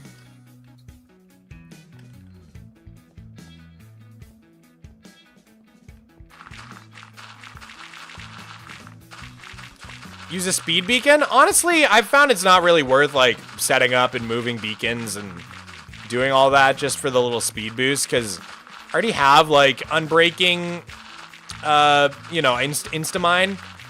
It just doesn't really feel like my speed is the bottleneck. It's like, the bottleneck is just, like, how fast I can look at and break all the little blocks. See, I'm not even, like, going forward that fast, because I'm having to strafe back and forth and break all the blocks side to side, so in my experience with doing this, speed beacon doesn't really help that much. Also could just do potions instead of beacon. Unless you're talking about haste beacon.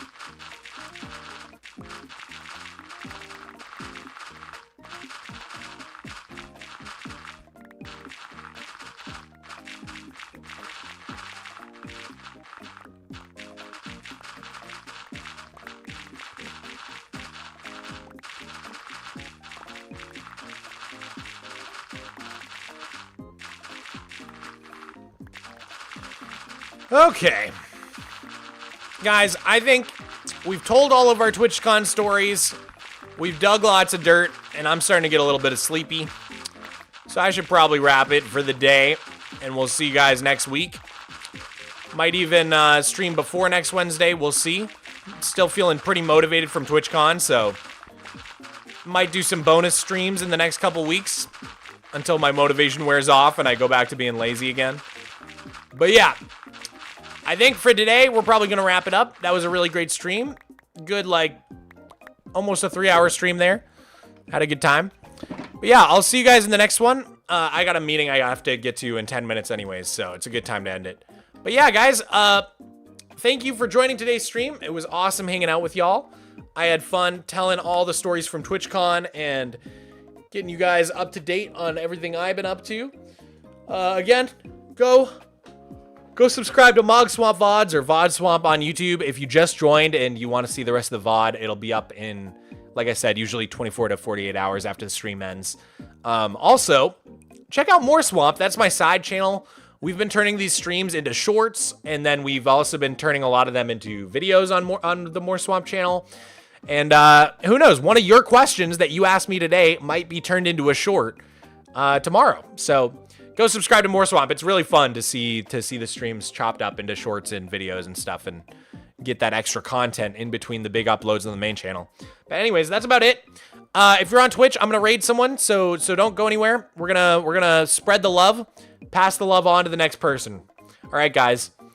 I will see you next time. Thank you for a great stream.